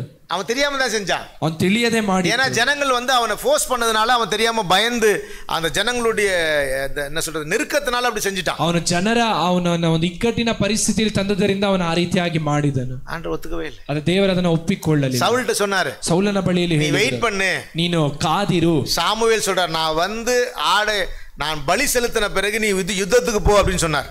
ಸಮುವೇಲನ ಹೇಳಿದ್ರೆ, ನಾನು ಬಂದು ಆ ಒಂದು ಕುರಿಮರಿಯನ್ನ ಒಂದು ಬಲಿ ಕೊಟ್ಟ ನಂತರ ನೀವು ಯುದ್ಧಕ್ಕೆ ಹೋಗಿರಿ ಅಂತ. அவ்வளவுதான், ಅಷ್ಟೇ. ஆனா அவன் என்ன செஞ்சான் தெரியுங்களா? ಆದ್ರೆ ಸೌಲನ ಮಾಡಿದ್ದೇನು? வெயிட் பண்ணி பார்த்தான். அவன் ಕಾದು ನೋಡಿದನು, சவுல் வரல. ಸೌಲನ ಬರಲಿಲ್ಲ. எதிரிಗೆ முன்னேறி வராங்க. ಸಮುವೇಲನ ಬರದಿದ್ದರಿಂದ ವೈರಿಗಳು ಎದುರಾಗಿ ಬರುತ್ತಿದ್ರು. ಓಕೆ, உடனே ಇವನ ಅವಸರಪಟ್ಟಾன் ಸೌಲ್. ತಕ್ಷಣ ಸೌಲನು ಅವಸರಪಟ್ಟು, சாமுவேல் இன்னும் வரல, ಸಮುವೇಲನು ಇನ್ನು உடனே ஆடை கொண்டு வந்து பலி செலுத்த ஆரம்பிச்சான். ತಕ್ಷಣ ಆ ಒಂದು ಕುರಿಯನ್ನು ತಂದು ಬಲಿ ಕೊಡುವುದಕ್ಕೆ ಪ್ರಾರಂಭಿಸಿದ. பலி செய்து ஆரம்பித்த உடனே சவுல் வந்துட்டார். ಬಲಿಯನ್ನು ಕೊಡುವುದಕ್ಕೆ ಆರಂಭಿಸಿದ ತಕ್ಷಣ, முடிச்ச உடனே ಅದನ್ನ ಬಲಿ ಕೊಟ್ಟು ಮುಗಿಸಿದ ನಂತರ ಸಮುವೇಲನು ಬಂದರು. சாமுவேல் வந்து கேட்கிறார். ಸಮುವೇಲನು ಬಂದು ಕೇಳುತ್ತಾರೆ, என் காதுல கேக்குது அந்த சத்தம் என்னன்னு கேட்டார். ನನ್ನ ಕಿವಿಯಲ್ಲಿ ಕೇಳುವಂತ ಶಬ್ದ ಏನು ಅಂತ. சரியா? ஒரே ஒரு காரியம் தான், ಒಂದೇ ಒಂದು ವಿಷಯ. லேட்டா வந்துட்டாரு, அவனால் பொறுமையாக இருக்க முடியல, கர்த்தருடைய வார்த்தைக்கு கீழ்ப்படியல. ತಡವಾಗಿ ಬಂದದರಿಂದ ಸೌಲನಿಂದ ತಾಳ್ಮೆಯಿಂದ ಇರುವುದಕ್ಕೆ ಆಗಲಿಲ್ಲ. இம்மிடியேட்டா சாமுவேல் சொல்றாரு, ಸಮುವೇಲನ ತಕ್ಷಣ ಹೇಳ್ತಾರೆ, கர்த்தர் உன் ராஜ்ய பாரத்தை உன்னிலிருந்து பிடுங்கி அவருக்கு பிரியமான ஒரு புருஷனுக்கு அது தந்தார். ಸಮುವೇಲನ ಹೇಳ್ತಾರೆ, ದೇವರು ಹೇಳಿದ್ದಾರೆ ನಿನ್ನಿಂದ ರಾಜ್ಯವನ್ನು ತೆಗೆದುಕೊಂಡು ದೇವರು ತನಗೆ ಮೆಚ್ಚುಗೆಯಾದ ಒಬ್ಬ ಮನುಷ್ಯನಿಗೆ ಅದನ್ನ ಕೊಟ್ಟಿದ್ದಾರೆ. ದಾವೀದನು ವ್ಯಭಿಚಾರ ಮಾಡಿದನು, கொலை பண்றதுக்கு ஐடியா கொடுத்தான். ಆ ಕೊಲೆ ಮಾಡುವುದಕ್ಕೆ ಯೋಚನೆಯನ್ನು ರೂಪಿಸಿಕೊಟ್ಟನು. இல்லையா? ಅಕ್ಯೂಸ್ ನಂಬರ್ 1 அவர் தான். ಅದರಲ್ಲಿ ಇರುವಂತ ಒಂದು ಮೊದಲನೆಯ ಆರೋಪಿಯೇ ದಾವೀದನು. ಕರೆಕ್ಟಾ? ஆனா கர்த்தர் அவனை மன்னிச்சார். ಅದ ದೇವರ ದಾವೀದನನ್ನ ಕ್ಷಮಿಸಿದರು. ஆண்டவர் சொன்னார், தாவீதுக்கு அருளின கிருபை அப்படின்னு சொல்லுவார். ದೇವರು ಹೇಳ್ತಾರೆ, ದಾವೀದನಿಗೆ ಅನುಗ್ರಹಿಸಿದ ಕೃಪೆ. என்ன ஆச்சரியனா, ಆಶ್ಚರ್ಯ ಏನೆಂದರೆ கர்த்தர் எல்லாரையும் மன்னிப்பார், ದೇವರು ಎಲ್ಲರನ್ನ ಕ್ಷಮಿಸುತ್ತಾನೆ. கர்த்தருக்கு பிரியமில்லாதது கீழ்ப்படியாமை. ಆದರೆ ದೇವರಿಗೆ ಮೆಚ್ಚುಗೆ ಇಲ್ಲದೆ ಇರುವಂತದ್ದು ಅವಿಧೇಯತೆ. ஆனா தாவீது என்ன பண்ணார் தெரியுங்களா? ದಾವೀದನ ಏನ್ ಮಾಡಿದ್ರು ಗೊತ್ತಾ? தன் பாவத்தை ஆண்டவர் உணர்த்தும் பொழுது, ಪಾಪವನ್ನ ದೇವರು ಎಚ್ಚರಿಸುವಾಗ ஆண்டவருக்கு கீழ்ப்படிஞ்சு ದೇವರಿಗೆ ವಿಧೇಯನಾಗಿ அவன் ஒத்துக்கிட்டான், நான் தான் இந்த தப்பு செஞ்சேன்னு ஒத்துக்கிட்டான். ಅವನು ಒಪ್ಪಿಕೊಂಡ ನಾನೇ ತಪ್ಪನ್ನ ಮಾಡಿದ್ದೆ. கர்த்தர் அவனை மன்னிச்சார். அந்த தேವರು ಅವನನ್ನ ಕ್ಷಮಿಸಿದರು. அல்லேலூயா, அல்லேலூயா. சொல்ற பேச்சை கேட்கலன்னா கர்த்தர் நம்ம மேல் பிரியமா இருக்கவே மாட்டார். ಹೇಳುವ ಮಾತುಗಳನ್ನು ನಾವು ಕೇಳದಿದ್ದರೆ ದೇವರು ನಮ್ಮನ್ನ ಮೆಚ್ಚುವುದಿಲ್ಲ. நான் சில நேரத்துல யோசிச்சு ரொம்ப ஸ்ட்ரிக்ட்டா முடிவெடுக்கணும்னு ஆசைப்படுவேன். ಕೆಲವು ಸಮಯದಲ್ಲಿ ಯೋಚಿಸಿ ಬಹಳ ಒಂದು ಕಠಿಣ ತೀರ್ಮಾನಗಳನ್ನು ತೆಗೆದುಕೊಳ್ಳಬೇಕೆಂದು ನೆನೆಸುತ್ತೇವೆ. பாஸ்டர் பேச்சை யார் கேட்கலையோ அவங்களுக்கு திருவிருந்தே தரக்கூடாது. ಬೋಧಕರ ಮಾತುಗಳನ್ನು ಯಾರು ಕೇಳುವುದಿಲ್ಲವೋ ಅವರಿಗೆ ಕರ್ತನ ಮೇಜನ್ನ ಕೊಡಬಾರದು. நான் வளர்ந்த சபையெல்லாம் தரமாட்டாங்க. ಬೋಧಕರು ಬೆಳೆದ ಸಭೆಯಲ್ಲೆಲ್ಲ ಕೊಡುವುದಿಲ್ಲ. ரொம்ப ನಾள் ಇಲ್ಲ, அவங்க மனம் திரும்புற வரைக்கும். ಬಹಳ ದಿವಸಗಳಲ್ಲ, ಅವರು ಮಾನಸಾಂತರ ಹೊಂದುವವರೆಗೂ. ಮಿನಿಮಮ್ 3 மாசம், ಮ್ಯಾಕ್ಸಿಮಮ್ 6 மாசம் தரமாட்டாங்க. ಒಂದು 3 ತಿಂಗಳಿಂದ 6 ತಿಂಗಳವರೆಗೂ ಕರ್ತನ ಮೇಜನ್ನ ಕೊಡುವುದಿಲ್ಲ. ஆனா இப்பெல்லாம் அப்படி கடினமா ஜனங்களை நல்ல ஒரு போதனையில நடத்தி ಪರಿಶುದ್ಧತೆಗಳ ಕೊಂಡು ಪೋನ ಜನಂಗ ವಿರುಂಬುವುದಿಲ್ಲ. ಅದು ಈ ದಿವಸಗಳಲ್ಲಿ ಒಂದು ಒಳ್ಳೆಯ ಬೋಧನೆಯಲ್ಲಿ ನಡೆಸಿ ಜನರನ್ನ ಕರೆದುಕೊಂಡು ಹೋಗುವುದನ್ನು ಜನರು ಬಯಸುವುದಿಲ್ಲ. ದೇವ ಜನಮೇ, அந்த தேவ ಜನರೇ, உன்னை ஆசீர்வதித்து உயர்த்த கர்த்தர் விருப்பமா இருக்கிறார். ನಿಮ್ಮನ್ನು ಆಶೀರ್ವದಿಸಿ ಉದ್ಧರಿಸುವುದಕ್ಕೆ ದೇವರು ಶಕ್ತನಾಗಿದ್ದಾರೆ. ஆனா ஆண்டவருக்கு பிரியமா வாழ ஆசை. ಆದರೆ ದೇವರಿಗೆ ಮೆಚ್ಚುಗೆಯಾಗಿ ಜೀವಿಸುವುದನ್ನು ಕಲಿತುಕೊಳ್ಳಿರಿ. பிரிய என்ன தெரியுமா? ದೇವರಿಗೆ ಮೆಚ್ಚುಗೆ ಏನು ಗೊತ್ತಾ? ಕೀழ்ಪಡಿந்து ಆಂಡವರಿಗೆ ಸೇವೆ ಕೊಡಬೇಕು. ವಿಧೇಯರಾಗಿ ದೇವರಿಗೆ ಕಿವಿಗೊಡ, ದೇವರ ಮಾತನ್ನ ಕೇಳಬೇಕು. அல்லேலூயா, ஹல்லேலூயா. ಎರಡನೆಯದಾಗಿ ಫಸ್ಟ್ ಕ್ರಾನಿಕಲ್ಸ್ 1 ನಾளாகமம் 29ஆம் அதிகாரம் 17ஆம் வசனம். ಮೊದಲನೆಯ ಪೂರ್ವಕಾಲ ವೃತ್ತಾಂತ 29:17. 29ನೇ ಅಧ್ಯಾಯದ 17ನೇ ವಚನ. என் தேவனே, நீர் இருதயத்தை சோதித்து உத்தம குணத்தில் பிரியமாயிருக்கிறீர் என்பதை அறிவேன். ஆக்சுவலி இது இந்த சொல்லப்பட்ட வசனத்தினுடைய அர்த்தம் என்னன்னா, கடவுளுடைய ராஜ்யத்துக்காக கொடுக்கிறது. ಇಲ್ಲಿ ಹೇಳಲ್ಪಟ್ಟಂತ ವಾಕ್ಯದ ಅರ್ಥವೇನೆಂದರೆ ಕರ್ತನ ರಾಜ್ಯಕ್ಕಾಗಿ ಕೊಡುವಂತದ್ದು. கரெக்டா? அதுதான் அவர் சொல்லுவார். ஆனா இதுல எனக்கு பிடிச்சமான காரணம், உத்தம குணத்திலே பிரியப்படுகிறீர். ಯಥಾರ್ಥ ಚಿತ್ತರನ್ನು ಮೆಚ್ಚುವನು. ஓகே, அப்போ நாம உத்தம குணத்திலே நீதி உள்ள குணத்திலே நம்ம இருக்கணும். ನಾವು ಯಥಾರ್ಥವಾದ ಸ್ವಭಾವಗಳಲ್ಲಿ ಒಳ್ಳೆಯ ನೀತಿಯುಳ್ಳ ಗುಣಗಳಲ್ಲಿ ನಾವು ನಿಲ್ಲಬೇಕು. நாம கடவுளுக்கு கர்த்தருக்கு முன்பாக உத்தமமா வாழணும். ನಾವು ದೇವರಿಗೆ ಮುಂಭಾಗವಾಗಿ ಯಥಾರ್ಥರಾಗಿ ನಡೆದುಕೊಳ್ಳಬೇಕು. பரலோகத்துக்கு யார் போவா? ಪರಲೋಕಕ್ಕೆ ಹೋಗುವವರು ಯಾರು? உத்தமமாய் நடக்கிறவங்க, ಯಥಾರ್ಥವಾಗಿ ನಡೆದುಕೊಳ್ಳುವ, உண்மை உள்ளவர்களா இருக்கிறவங்க, ನಂಬಿಗಸ್ತರಾಗಿರುವವರು. சரியா? நம்ம பொய் சொல்லக்கூடாது, ஏமாத்தக்கூடாது, திருடக்கூடாது, அநியாயம் செய்யக்கூடாது. ஏன்னா உத்தமமா இருக்கணும். ನಾವು ಸುಳ್ಳು ಹೇಳಬಾರದು, ಕದಿಯಬಾರದು, ಮೋಸ ಮಾಡಬಾರದು, ಅನ್ಯಾಯ ಮಾಡಬಾರದು. ಕಾರಣ ನಾವು ಯಥಾರ್ಥರಾಗಿರಬೇಕು. நம்ம சர்ச்சில் இந்த ஏசி ஃபிட் பண்ண ஒரு பையன் என்கிட்ட இருந்து 650 rupees வாங்கிட்டு போயிட்டான். அவனை நிறைய தப்பு பண்ணி தான் அந்த இதெல்லாம் போட்டான், லிஸ்ட் போட்டான். ಈ ಒಂದು ಎಸಿಯನ್ನು ಫಿಟ್ ಮಾಡಿದವರು ಬಂದು ಒಂದು 650 ರೂಪಾಯಿ ತೆಗೆದುಕೊಂಡು ಹೋದ್ರು. ತಪ್ಪಾಗಿ ಒಂದು ಪಟ್ಟಿಯನ್ನು ಬರೆದು ಅದನ್ನು ತೆಗೆದುಕೊಂಡು ಹೋದ್ರು. சரியா? அப்போ மறுநாள் அவன் ஒரு ஸ்டேட்டஸ் போட்டிருந்தான். அந்த ஸ்டேட்டஸை பார்த்தேன். ಮುಂದಿನ ದಿವಸ ಅವರೊಂದು ಸ್ಟೇಟಸ್ ಅನ್ನು ಹಾಕಿರೋದನ್ನ ನೋಡುವಾಗ ஒரு கிறிஸ்தவ பையன் தான், ಅವರೊಬ್ರು ಕ್ರೈಸ್ತರೇ, ஒரு சர்ச்சுக்கு போற கிறிஸ்தவ பையன், ಸಭೆಗೆ ಹೋಗುವವರೇ. அதனாலதான் நம்ம அவனை கூப்பிட்டோம். ಅಂದಲೇ ಅವರನ್ನ ಕರೆದಿದ್ದು. அவன் போட்டிருக்கான், நீங்க எல்லாம் யோக்கியமா, என்ன குறிச்சு இல்ல, யாரோ குறிச்சு போட்டிருக்கிறான். அவனை யாரோ திட்டி இருக்கிறாங்க போல, அதனால அவன் போட்டிருக்கான், நீங்க யோக்கியமா இருந்தா எனக்கு புத்தி சொல்லுங்க அப்படின்னு சொல்லி இருக்கிறான். ಅವರು ಅದೊಂದು ಸ್ಟೇಟಸ್ ಅಲ್ಲಿ ಹಾಕಿದ್ದಾರೆ, ನೀವು ಯೋಗ್ಯರಾಗಿದ್ದರೆ ನನಗೆ ಬುದ್ಧಿ ಮಾತನ್ನ ಹೇಳಿರಿ ಅಂತ. சரியா? யாரோ அவனை சொல்லியிருப்பாங்க, இப்படிலாம் செய்யக்கூடாதுன்னு சொல்லியிருப்பாங்க. ಒಂದು ವೇಳೆ ಯಾರಾದರೂ ಅವ್ರನ್ನ ನೋಡಿ ಈ ರೀತಿಯಾಗಿ ಮಾಡಬಾರದೆಂದು ಹೇಳಿರಬಹುದು. இன்ன வரைக்கும் அவன் அந்த ஒரிಜಿನಲ್ ರಿಮೋಟ್ வாங்கி தரல. ಇದುವರೆಗೂ ಅವರ ಒಂದು ಒರಿಜಿನಲ್ ರಿಮೋಟ್ ಅನ್ನ ಕೊಟ್ಟಿಲ್ಲ. சரியா? காசு வாங்கிட்டு போனால் திரும்ப தரல. அது ಅವ್ರ ಕಾಸನ್ನು ತೆಗೆದುಕೊಂಡು ಹೋದ್ರೆ ಅದು ಹಿಂತಿರುಗಿ ಕೊಟ್ಟಿಲ್ಲ. ஆனால் கிறிஸ்தவங்க தான், ಆದ್ರೆ ಕ್ರೈಸ್ತರೇ, சர்ச்சைக்கு போகிறவங்க தான். ಸಭೆಗೆ ಹೋಗುವವರು அவன் முட்டி போட்டு எப்படி ஆண்டவர் ஆராதிப்பான்னு தெரியல. ಅವ್ರು ಮೊಣಕಾಲು ಹಾಕಿ ಹೇಗೆ ದೇವರನ್ನು ಆರಾಧಿಸುತ್ತಾರೆ. அப்போ அவனுக்கு அந்த மனசாட்சி குத்தம் நினைக்கிறல்ல. ಅವರಿಗೆ ಮನಸ್ಸಾಕ್ಷಿ ಚುಚ್ಚಬಹುದು. குத்தாது, குத்தாது. ஏன்னா அவன் செத்துருப்பான் மனசில். ಮನಸ್ಸಿನಲ್ಲಿ ಸತ್ತಿರುವುದರಿಂದ ಮನಸ್ಸಾಕ್ಷಿ ಚುಚ್ಚುವುದಿಲ್ಲ. பைபிளோட தான் சொல்லுது இல்லையா? நான் சூடுண்ட பொய்யருடைய மாயம். சூடுடைய பொய்யன்னா மனசாட்சி. இப்போ எப்படின்னா சரீரத்தில் ஃபஸ்ட்டு குத்துனா சொரணம் இருக்கும், அதுலேயே குத்திகிட்டே இருந்தா ನಾವು ಶರೀರದಲ್ಲಿ ಒಮ್ಮೆ ಚುಚ್ಚುವಾಗ ಒಂದು ಸ್ವಲ್ಪ ನಮಗೆ ಒಂದು ಸ್ಪರ್ಶತೆ ಇರುತ್ತೆ, ಆದರೆ ಚುಚ್ಚುತ್ತಲೇ ಇರುವಾಗ அது இல்லை, காயம் இல்லை, அது மறத்துடும், சொரணே இருக்காது, ಒಂದು ಮೊಂಡಾಗಿ ಹೋಗುತ್ತದೆ. கரெக்டா? அது மாதிரி மனசு நம்மளுக்கு ஃபஸ்ட்டு உணர்த்தும், நம்மளை உணர்வடைய செய்யும். அப்படியே பழகிட்டோம்னா அதுக்கப்புறம் அந்த உணர்வு நம்மளை ஒன்றும் செய்ய முடியாது. ನಮ್ಮ ಮನಸ್ಸು ನಮ್ಮನ್ನು ಎಚ್ಚರಿಸುತ್ತದೆ, ಆದರೆ ಅದನ್ನು ನಾವು ನಿರಾಕರಿಸಿ ಹಾಗೆ ಹೋಗುವುದಾದರೆ ಅದಾದ ನಂತರ ಏನು ಮಾಡುವುದಕ್ಕೆ ಸಾಧ್ಯವಿಲ್ಲ. அதான் உண்மை, ಅದೇ ಸತ್ಯ. ஏன் கிறிஸ்தவங்க துணிகரமா தப்பு செய்யறாங்க? ಯಾಕೆ ಕ್ರೈಸ್ತರು ತಿಳಿದು ಪಾಪವನ್ನ ಮಾಡುತ್ತಾರೆ? அந்த உணர்வுள்ள இருதய இருளடைஞ்சிருச்சு. ಆ ಒಂದು ಸ್ಪರ್ಶವುಳ್ಳಂತ ಒಂದು ಹೃದಯವು ಕತ್ತಲಾಗಿದೆ. அதனாலதான் அவங்களுக்கு உண்மை தெரியாது, ಅಂದ್ರೆ ಸತ್ಯ ತಿಳಿಯುವುದಿಲ್ಲ, உத்தமம் தெரியாது, ಅವರಿಗೆ ಯಥಾರ್ಥವು நீதி உள்ள வாழ்க்கை தெரியாது, ನೀತಿಯುಳ್ಳ ಜೀವಿತ ತಿಳಿಯುವುದಿಲ್ಲ, பொய் சொல்லுவாங்க, ಸುಳ್ಳು ಹೇಳುತ್ತಾರೆ, ஏமாத்துவாங்க, ಯಾಮಾರಿಸುತ್ತಾರೆ, துணிகரமா அநியாயம் செய்வாங்க, ಬೇಕೆಂದು ಪಾಪಗಳನ್ನು ಮಾಡುತ್ತಾರೆ. சரியா? இது ஆண்டவருக்கு பிரியமில்லாத வாழ்க்கை, ಇದು ದೇವರಿಗೆ ಮೆಚ್ಚುಗೆ ಇಲ್ಲದ ಜೀವಿತ. அதனாலதான் சொல்றாரு, ಅದನ್ನೇ ಅವರು ಹೇಳುತ್ತಾರೆ, தேவனே நீர் இருதயத்தை சோதித்து உத்தம குணத்தில் பிரியமாயிருக்கிறீர். ದೇವರೇ ನೀವು ಹೃದಯವನ್ನ ಶೋಧಿಸಿ ಯಥಾರ್ಥವಾದಂತ ಗುಣಗಳಲ್ಲಿ ನೀವು ಮೆಚ್ಚುಗೆ ಉಳ್ಳವರಾಗಿದ್ದೀರಿ. அல்லேலூயா, ಹಲ್ಲೆಲೂಯಾ.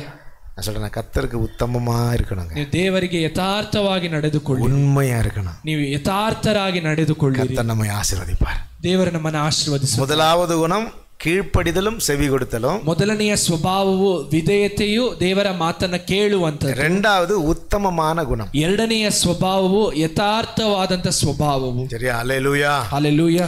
மூன்றாவது, ಮೂರನೆಯದಾಗಿ, நாளை நான் சொல்லி முடிச்சேன். ಮೂರನೆಯದಾಗಿ கீர்த்தனை, சங்கீதங்களின் புஸ்தகம் 147 அதிகாரம் 11 வசனம். ಕೀರ್ತನೆಗಳ ಪುಸ್ತಕ 147 ಅಧ್ಯಾಯದ 11 ವಚನ.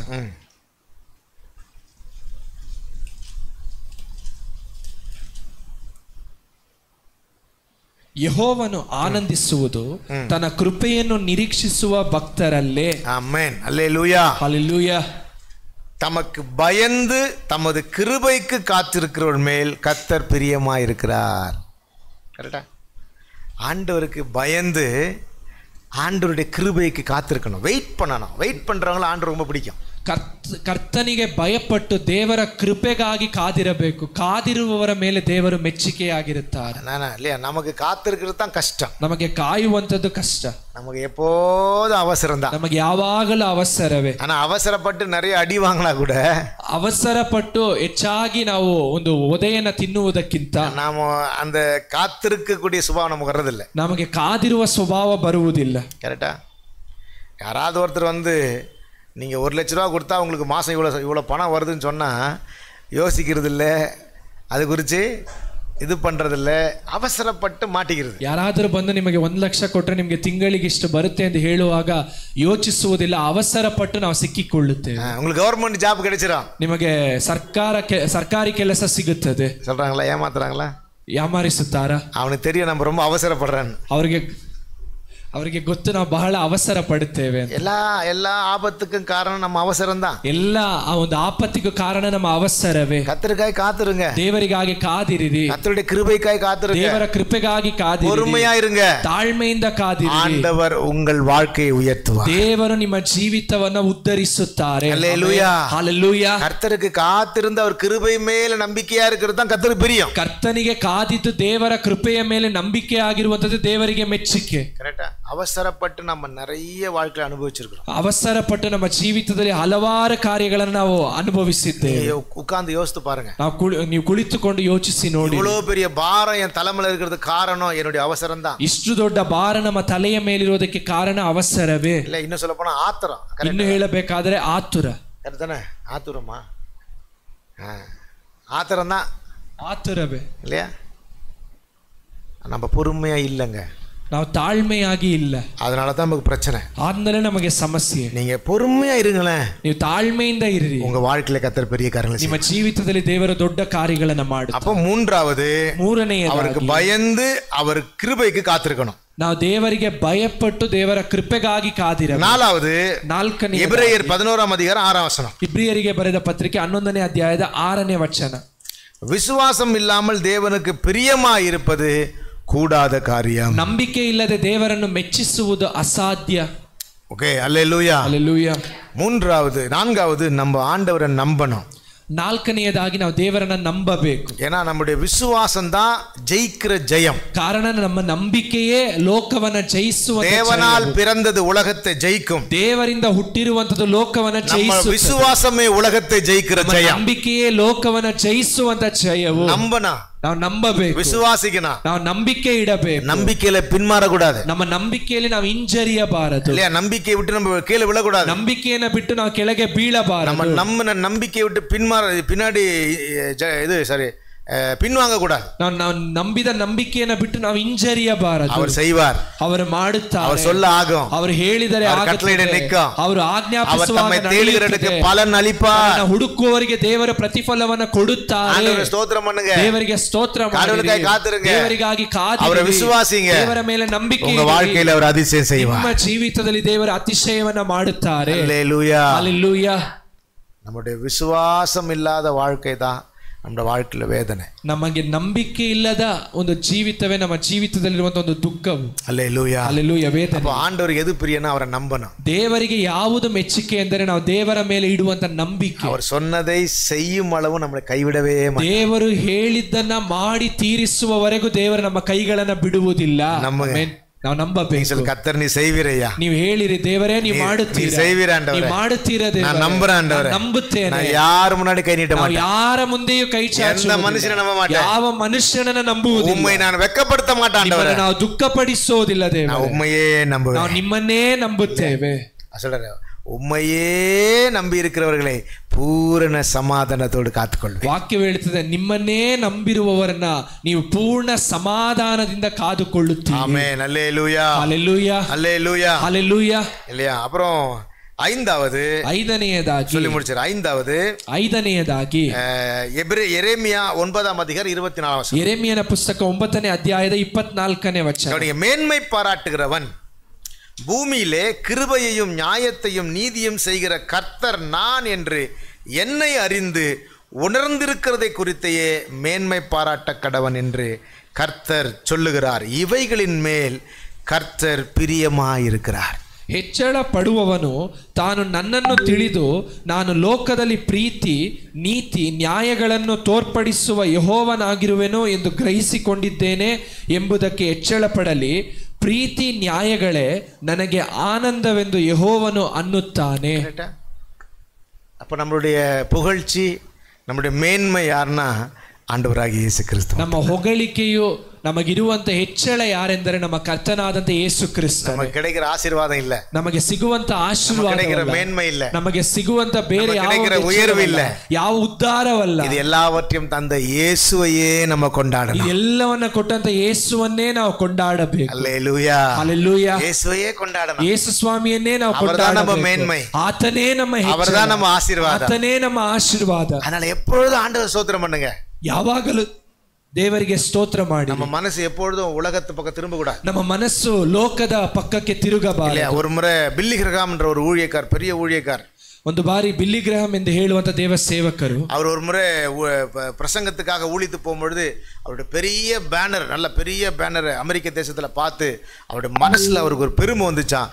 ஆஹா, நான் எவ்வளோ பெருசா உயர்ந்திருக்கிறேன் அப்படின்னு. ಅವರ ಸೇವೆಗಾಗಿ ಹೋಗುವಾಗ ಅಲ್ಲಿ ಹಾಕಿದಂತ ಒಂದು ಬ್ಯಾನರ್ ಅನ್ನ ನೋಡಿ ಅದನ್ನ ಅವರ ಮನಸ್ಸಿನಲ್ಲಿ ಒಂದು ಹೆಮ್ಮೆ ಬಂತಂತೆ, ನಾನು ಎಷ್ಟು ದೊಡ್ಡ ಸೇವಕನು. அந்த மனசு வந்த உடனே காரை ஸ்டாப் பண்ண சொன்னாரா. ಅವರ ತಕ್ಷಣ ಮನಸ್ಸಿನೆಲ್ಲ ಯೋಚನೆ ಬಂದ ತಕ್ಷಣ ಕಾರನ್ನ ಸ್ಟಾರ್ಟ್ ಮಾಡಿ திரும்பி ரூமுக்கு போலாம் அப்படின்னு சொல்லிட்டாரா. ತಿರುಗಿ ನನ್ನ ಕೋಣೆಗೆ ಹೋಗೋಣ. இல்ல சார், இல்ல ஐயா, இல்லை பாஸ்டர் இப்போ இது ப்ரேயருக்கு போயிட்டு இருக்கோம் நம்ம அப்படி சொன்னோம், நோ ப்ராப்ளம், நீ திருப்பி ரூமுக்கு ಪೋ அப்படின்னு சொன்னாரா? ಅವರು ಆ ಒಂದು ಡ್ರೈವರ್ ಹೇಳಿದ್ರಂತೆ ಇಲ್ಲ ನಾವು ಒಂದು ಪ್ರಾರ್ಥನೆಗೆ ಹೋಗ್ಬೇಕಲ್ಲ ಅಂತ ಹೇಳುವಾಗ ಅವ್ರು ಹೇಳಿದ್ರಂತೆ ಇಲ್ಲ ಈ ಕಾರನ್ನ ಹಿಂತಿರುಗಿಸು ಅಂತ. ரூமுக்கு போயிட்டு ஆண்டோடைய பாதத்துல விழுந்து அழுதார். ಅವರು ಹಿಂತಿರುಗಿ ಒಂದು ಕೋಣೆಗೆ ಹೋಗಿ ದೇವರ ಸಮ್ಮುಖದಲ್ಲಿ ಬಿದ್ದು ಸಮಾಧಾನ வர வரைக்கும் அழுதார். ಆ ಸಮಾಧಾನ ಬರುವವರೆಗೂ ஆண்டோட மன்னிப்பு கேட்டாரா? ದೇವರ ಬಳಿ ಕ್ಷಮಾಪಣೆಯನ್ನು ಕೇಳಿದ್ರು. நான் பண்ண தப்பு, ದೇವರೇ ನಾನು ಮಾಡಿದ್ದು ತಪ್ಪು. நீங்க வசனத்துல வேதத்துல ವಾಕ್ಯದಲ್ಲಿ நேபுகாத்நேச்சர் அவனை உயர்த்தினது கடவுள், அவனை உத்தரிಸಿದ ದೇವರೇ இல்லையா? அவன் வந்து ஒரு கடைசியில் இருந்த ஒரு ஊர், அந்த ஊருக்கு பேர் கல்தேயர்.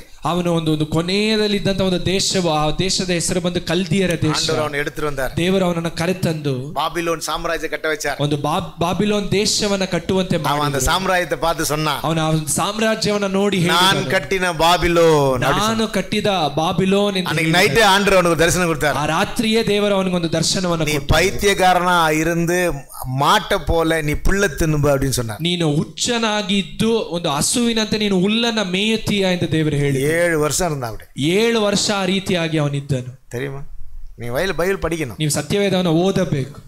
கர்த்தர் அவனை ஆசீர்வதிச்சார், ದೇವರು ಅವನನ್ನು ಆಶೀರ್ವದಿಸಿ கர்த்தர் அவனை கொண்டு வந்தார். ದೇವರು ಅವನನ್ನ ಮೇಲಕ್ಕೆ ತಂದ. ஆண்டவரை மேன்மைப்படுத்தல, ದೇವರನ್ನ ಅವನು ಮಹಿಮೆ ಪಡಿಸದ. அவன் ராஜ்யத்தை நினைச்சு இது நான் கட்டினது சொன்னான். ತನ್ನ ಸಾಮ್ರಾಜ್ಯವನ್ನ ಅವನು ನೆನೆಸಿ ಇದು ನಾನ್ ಕಟ್ಟಿದ ದೇಶ ಎಂದು ಹೇಳಿದ. கர்த்தர் அவனை மாட்டை போல புல்லை தின்ன வச்சார். ದೇವರು ಅವನನ್ನ ಹಸುವಿನ ಹಾಗೆ ಹುಲ್ಲನ್ನ ತಿನ್ನುವಂತೆ ದೇವರು ಮಾಡಿದ್ರು. சரிங்களா? அவன் மனம் திரும்பின பிறகு கர்த்தர் அவனை மன்னிச்சார். ಅವನು ಮಾನಸಾಂತರ ಹೊಂದಿದ ನಂತರ ದೇವರು ಅವನನ್ನು ಕ್ಷಮಿಸಿದರು. தேவஜனமே, நாம் மேன்மை பாராட்ட வேண்டும் என்றால் தெய்வத்தை மட்டுமே ನಾವು ಹೆಚ್ಚಳ ಪಡಬೇಕಾದರೆ ಅದು ಕರ್ತನಲ್ಲಿಯೇ ನಾವು ಹೆಚ್ಚಳ ಪಡಬೇಕು. அல்லேலூயா, ஹல்லேலூயா, அல்லேலூயா, ஹல்லேலூயா. கடைசியா ಕೊನೆಯದಾಗಿ 7ನೇಯದಾಗಿ ஆகாய் 1ஆம் அதிகாரம் 6வது ஆகாய் 1ஆம் அதிகாரம் 8ஆம் வசனம். ಮೊದಲನೇ ಅಧ್ಯಾಯದ 8ನೇ ವಚನ. நீங்கள் மலை மேல் ஏறி போய் ನೀವು ಬೆಟ್ಟವನ್ನು ಏರಿ மரங்களை வெட்டி கொண்டு வந்து ಮರಗಳನ್ನು ಕತ್ತರಿಸಿ ತೆಗೆದುಕೊಂಡು ஆலயத்தை கட்டுங்கள். ಆಲಯವನ್ನು ಕಟ್ಟಿರಿ. திரும்ப வாசிக்கிறேன். நீங்கள் மலைகள் மேல் ஏறி போய் ನೀವು ಬೆಟ್ಟವನ್ನು ಏರಿ மரங்களை வெட்டி கொண்டு வந்து ಮರಗಳನ್ನು ಕತ್ತರಿಸಿ ஆலயத்தை கட்டுங்கள். ಆಲಯಗಳನ್ನು ಕಟ್ಟಿರಿ. அதின் மேல் நான் பிரியமாய் இருக்கிறேன், ಅದರ ಮೇಲೆ ನಾನು ಮೆಚ್ಚುಗೆಯಾಗಿದ್ದೇನೆ, அதனால் என் மகிமை விளங்கும் என்று கர்த்தர் சொல்லுகிறார். ಅದರ ಮೂಲಕವಾಗಿ ನನ್ನ ಮಹಿಮೆಯು ಪ್ರಕಟವಾಗುತ್ತದೆ ಎಂದು ದೇವರು ಹೇಳಿದ್ದಾರೆ. கர்த்தர் எதில பிரியப்படுறாரு? ದೇವರು ಯಾವುದರಲ್ಲಿ ಮೆಚ್ಚುಗೆಯಾಗಿದ್ದಾರೆ? தேவனுடைய ஆலயத்தில், ದೇವರ ಆಲಯದ ಮೇಲೆ. அது நீங்களே தேவனுடைய ஆலயம். ನೀವೇ ದೇವರ ಆಲಯವಾಗಿ. நம்ம கூடி வந்திருக்கிற இந்த இடம் தேவனுடைய ஆலயம். ನಾವು ಸೇರಿ ಬಂದಿರುವಂತ ಈ ಸ್ಥಳವು ದೇವರ ಆಲಯ. வேதம் சொல்கிறது, எங்கே 2-3 பேர் கூடுகிறீர்களோ, ದೇವರ ವಾಕ್ಯ ಹೇಳುತ್ತದೆ, ಎಲ್ಲಿ 2-3 ಸೇರಿ ಬರುತ್ತೀರೋ அங்கே நான் இருக்கிறேன், ಅಲ್ಲಿ ನಾನು ಇದ್ದೇನೆ. அல்லேலூயா, ஹல்லேலூயா. வேதம் சொல்கிறது, நீங்களே தேவனுடைய ஆலயம். ದೇವರ ವಾಕ್ಯ ಹೇಳುತ್ತದೆ, ನೀವೇ ದೇವರ ಆಲಯ. ஆண்டவர் இந்த ஆலயத்தை விரும்புறார். ದೇವರು ಈ ಆಲಯವನ್ನ ಬಯಸುತ್ತಾರೆ. இந்த ஆலயம் கட்டப்படுறதை விரும்புறார். ಈ ಆಲಯವು ಕಟ್ಟಲ್ಪಡುವುದನ್ನು ಬಯಸುತ್ತಾರೆ. இந்த ஆலயத்தில் ஆத்துமாக்கள் சேர்க்கப்படுறதை விரும்புறார். ಈ ಆಲಯದಲ್ಲಿ ದೇವ ಜನರುಗಳು ಆತ್ಮಗಳು ಸೇರಿಸಲ್ಪಡುವುದನ್ನು ಬಯಸುತ್ತಾರೆ. நீங்க இந்த ஆலயத்தை கட்டும் பொழுது, ನೀವು ಆಲಯವನ್ನ ಕಟ್ಟುವಾಗ தேவன் அதிலே தன்னுடைய மகிமை விளங்க செய்வார். ದೇವರು ತನ್ನ ಆಲಯದಲ್ಲಿ ತನ್ನ ಮಹಿಮೆಯನ್ನು ಪ್ರಕಟಪಡಿಸುತ್ತಾರೆ. கர்த்தர் உங்களை ஆசீர்வதிப்பார். ದೇವರು ನಿಮ್ಮನ್ನು ಆಶೀರ್ವದಿಸುತ್ತಾರೆ. ஆத்துமாக்கள் உங்க மூலமா வருதுன்னா பாஸ்டர் எதுவும் செய்ய முடியாது. ಆತ್ಮಗಳು ನಿಮ್ಮ ಮೂಲಕವಾಗಿ ಬರದಿದ್ದರೆ ಬೋಧಕರು ಏನು ಮಾಡುವುದಕ್ಕಾಗುವುದಿಲ್ಲ. உங்கள் பலன் பரலோகத்திலே கூடும். ನಿಮ್ಮ ಫಲವು ಪರಲೋಕದಲ್ಲಿ ಸೇರಿಸಿಡಲ್ಪಡುತ್ತದೆ. கர்த்தர் அதிலே பிரியமா இருக்கிறார். ದೇವರು ಅದರಲ್ಲಿ ಮೆಚ್ಚುಗೆಯಾಗಿ கர்த்தர் உங்களை ஆசீர்வதிப்பார். ದೇವರು ನಿಮ್ಮನ್ನು ಆಶೀರ್ವದಿಸುತ್ತಾರೆ. அப்போ 6வதாய் கர்த்தர் பிரியப்படுகிறது ஆலயத்தை கட்டுங்க. 6ನೇದಾಗಿ ದೇವರು ಮೆಚ್ಚುವಂತದ್ದು ಆಲಯವನ್ನ ಕಟ್ಟುವಂತದ್ದು. மலை மேல் ஏறுங்க. ಅವರು ಹೇಳ್ತಾರೆ, ನೀವು ಬೆಟ್ಟದ ಮೇಲೆ மரங்களை வெட்டுங்க, ಮರಗಳನ್ನ ಕತ್ತರಿಸಿರಿ, ஆலயத்தை கட்டுங்க, ಆಲಯವನ್ನ ಕಟ್ಟಿರಿ. அல்லேலூயா, ஹல்லேலூயா. மலை மேல் ஏறுற அனுபவம் தான் ஜெபம்.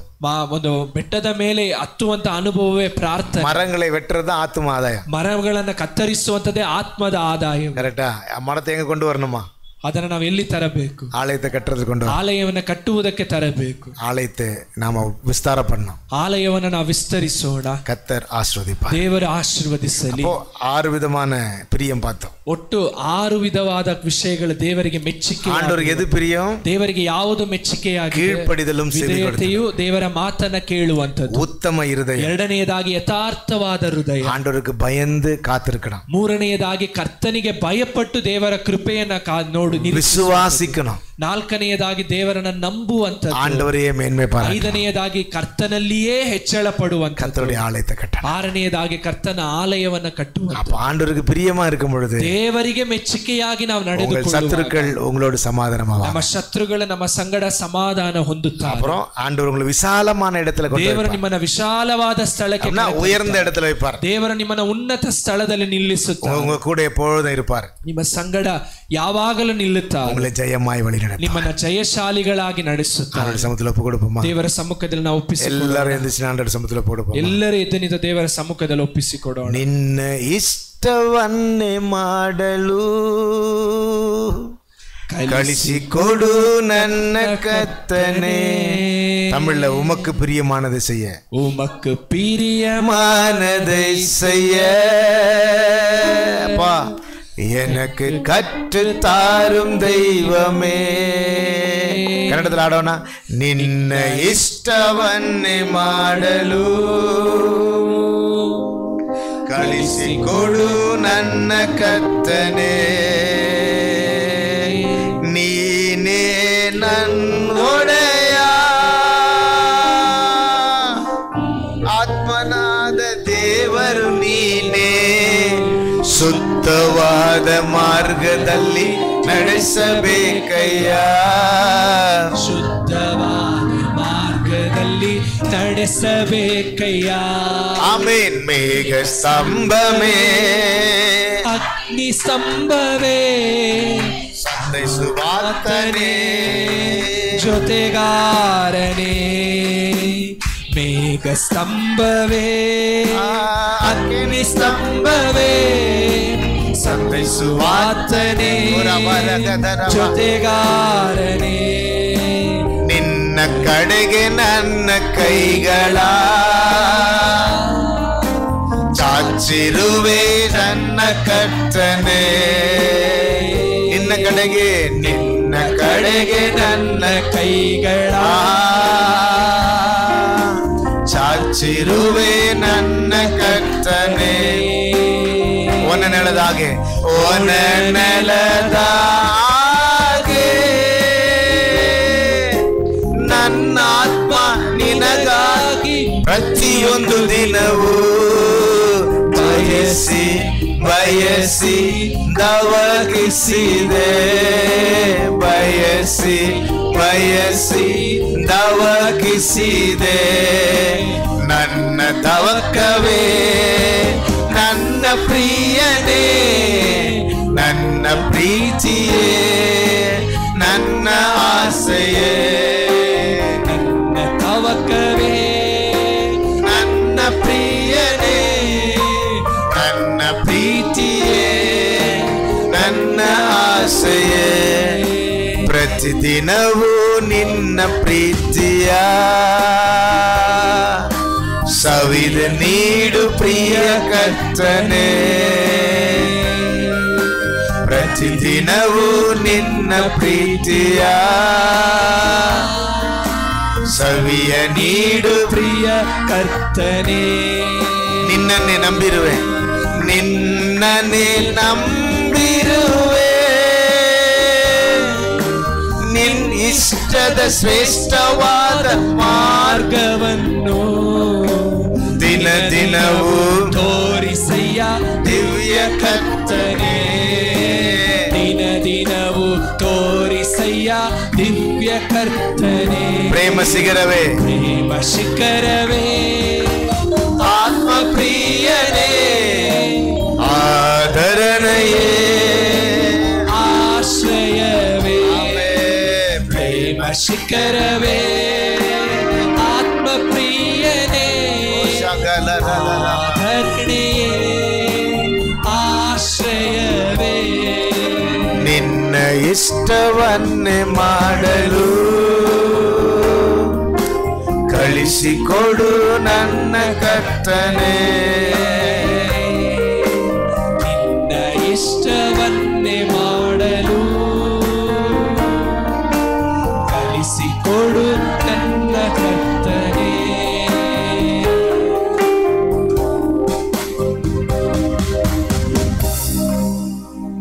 ಪರಿಶುದ್ಧನು, ಉನ್ನತನು, ಮಹೋನ್ನತನು, ಸರ್ವಶಕ್ತನಾದಂಥ ದೇವರೇ, ನಿಮ್ಮ ನಾಮಕ್ಕೆ ನಾವು ಕೋಟಿ ಕೋಟಿ ಸ್ತೋತ್ರಗಳನ್ನು ಸಲ್ಲಿಸುತ್ತೇವೆ ಅಪ್ಪ.